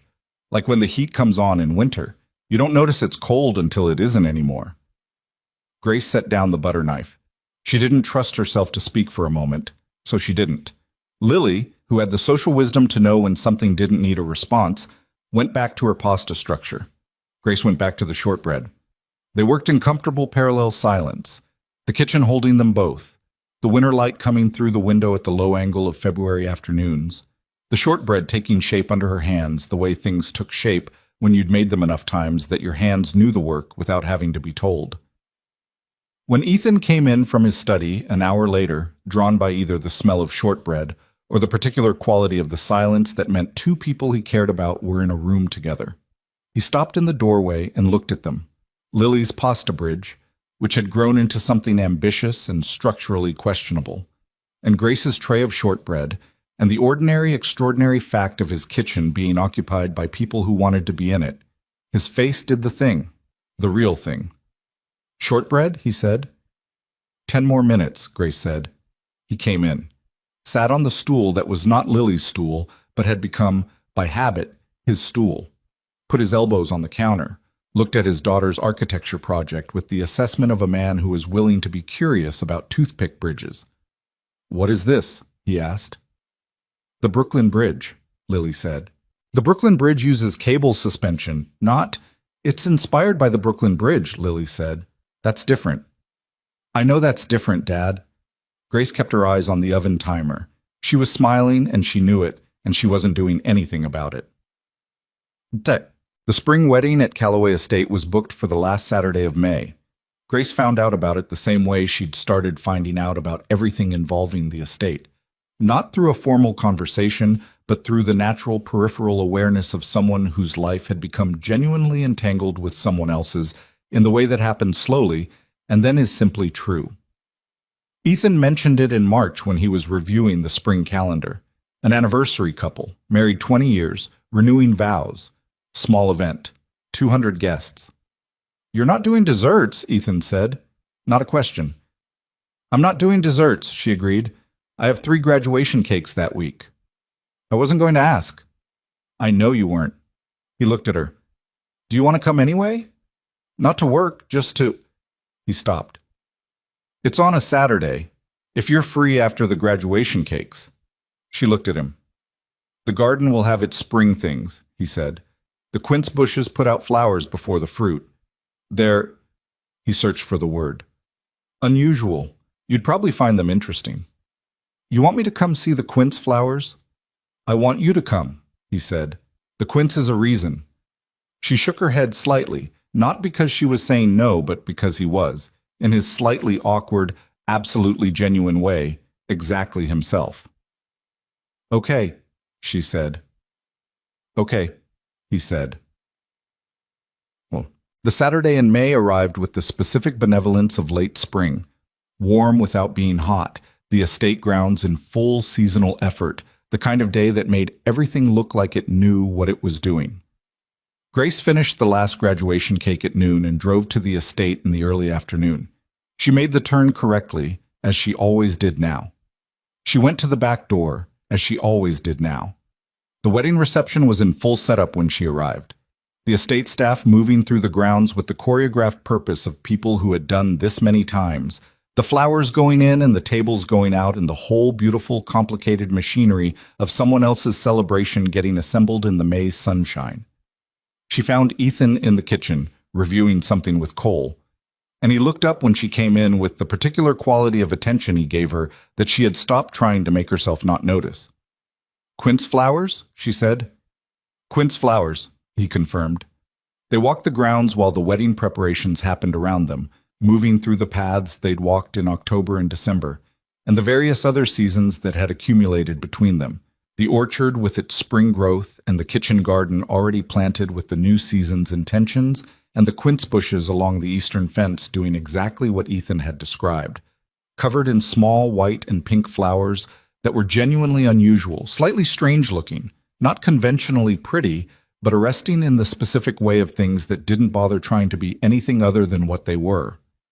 Grace crouched next to one of the bushes and looked at the flowers up close. "They're odd," she said. "They are," he agreed. "I mean that as a compliment." "I know you do." She stood up. They were standing in the same spot, or close enough to it, where she'd held a quince in October and told Lily that some things needed heat to become what they were supposed to be. And the thing about her own words coming back to her in a different season was that they were still true, and they meant something different now than they had when she'd said them. She had been the quince, she thought, or they both had, or the thing between them had been the quince, astringent and strange at first, not sweet, not easy, nothing like what it was going to become. And the heat had been the ordinary, sustained presence of time spent honestly with another person, the 40-hour kitchen nights, and the Wednesday bakeries, and the school gymnasiums, and the Sunday honey cakes. And what had happened on the other side of all of it was this: a thing with its sour edges still intact, still honest, still itself, but undeniably richer and more itself than it had started. She was not going to tell Ethan this using the quince metaphor. She had some dignity, but she knew it, standing there in the May afternoon while someone else's anniversary celebration assembled itself on the other side of the estate. "Lily asked me something in February," she said. He looked at her. "What?" "Whether I lived here." He was quiet for a moment. "What did you say?" "I said I lived on Bancroft Street." "That's true." "It's less true than it was," she said. He was very still. The kind of still he got when something mattered, and he was not going to manage it into something smaller than it was. "What are you saying?" he said. She looked at the quince flowers, back at him. "I'm saying that I don't want to be here because I was rescued," she said. "I want that to be clear. I don't want a patron or benefactor or someone who's going to feel good about himself for helping the bakery lady. I can't be that. It would ruin everything that's actually here." "I know," he said. "I want to be here because I chose to be here," she said. "Because I looked at what this is and I chose it, not because it saved me anything." "That's what I want too," he said. "That's all I want." She looked at him. "I'm choosing it," she said. "I want you to know that." He reached out and took her hand. Not dramatically, not with ceremony. Just took it, the same way he'd handed her a water glass in a garden in October, with the quiet assurance of someone who had decided something and was no longer uncertain about it. "I know," he said. "I've been watching you choose it for months." They stood there for a moment in the May afternoon, with the quince flowers and the distant sound of a wedding happening elsewhere on the property, and the specific, uncomplicated weight of two people who had gotten things wrong and gotten themselves back, and were now, finally, simply here.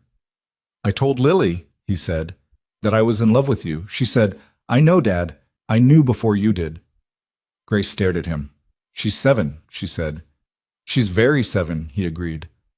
"What did you say when she said that?" "I said she was probably right." He paused. "She usually is." Grace looked at the quince flowers for a moment, looked back at him. "I'm in love with you too," she said. "For whatever it's worth." "It's worth a lot," he said. "Good," she said. She squeezed his hand once, and then they walked back toward the house, because the wedding was going to start soon, and Lily had called twice in the last hour, asking where they were, and the shortbread they'd left in the kitchen that morning needed to be moved before the catering staff thought it was theirs. The reception ran into the evening. Grace and Ethan and Lily ate dinner at the small table in the kitchen. Not the dining room, the kitchen, as they almost always did. The three of them at the center island with whatever was easy, in the warm noise of a house that was full of other people celebrating something on the other side of the wall. After Lily went to bed, they sat on the back steps with the last of the spring warmth and listened to the distant music from the reception, something slow drifting over from the garden. "Full circle," Grace said. He looked at her. "You and your circles. I have a thing about them. I've noticed." They sat with the music and the dark and the quince bushes invisible now in the evening, just somewhere out there past the orchard path doing their quiet work. Later, when the wedding guests had gone and the estate had been returned to itself and Lily was solidly asleep with her books and her pasta architecture project and the dog she had finally won, a small brown mutt named Structure, her naming, final, non-negotiable, Grace stood in the kitchen doing the last of the dishes because it was her habit, and she couldn't leave a kitchen with dishes in the sink. Ethan stood beside her and dried. This was them, she thought. This was the actual thing. Not the grand version, not the version anyone told at dinner parties, not a love story that announced itself with speeches and gestures and the kind of cinematic clarity that made people feel like their own lives were slightly inadequate by comparison. Just this. Two people at a sink in a kitchen that smelled of cardamom and old wood and the particular living warmth of a home that had found its people, doing the ordinary work of an ordinary evening together. The water ran. The dishes got done. Outside somewhere, someone was driving home from a wedding. Somewhere, Clement Street was quiet in the May night, the bakery dark and locked, Patrice's holly wreath long replaced with whatever Patrice put up in spring. Somewhere, her mother in Clarksville was asleep in an apartment whose rent had been paid, as it was paid every month, because some things you carried not because you had to, but because they were yours. She was still those things. She was still the bakery and the second-hand furniture and the flower under the fingernails, and the woman who said okay to her own reflection in small bathrooms when the world didn't give her much to work with. She was also this. Both were true. Both could be true at the same time. She handed Ethan the last pan. He dried it. "Same time tomorrow?" he said. She looked at him. "I have a 6 a.m. bread batch." "I know. I'll have coffee made." She looked at the sink, turned off the water, looked at the kitchen. At this kitchen, which had held her in a way that few places had, which had given her back something she hadn't known she'd lost, which smelled of everything she'd made in it and would make again. "Yeah," she said. "Yeah?" "Same time tomorrow," she said. He put the pan away. She dried her hands. The kitchen light was warm and steady, and outside the May night was doing its quiet, permanent things. And somewhere on the grounds, the quince was flowering in the dark, strange and honest and exactly what it was. That was enough. That was, in fact, everything. 1 year later, a full year from the night in the October garden where two strangers had shared a water glass on a bench and needed a minute, there was another wedding at Callaway Estate.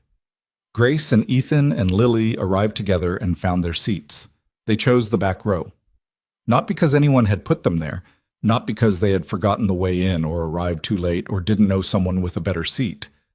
They chose it deliberately, the three of them, in the specific way you return to a place that matters, with intention, with the knowledge of what that spot had been and what it had become, with the quiet, private understanding that the people who knew where they were going didn't always need to be in the front. Lily sat between them and held the program with both hands and read it seriously from top to bottom, even though the ceremony hadn't started because she took programs seriously. She always had, and nobody was going to tell her otherwise. Structure the dog was at home with Cole, who had drawn the short straw and was taking it with Grace. The music started. Grace found Ethan's hand in the row between them, the way you found things you'd gotten used to having, without looking, without announcement, just the quiet certainty of something that was where you expected it to be. He held on. The last row was the best seat in the house. It always had been. They just hadn't known it until they'd sat there together.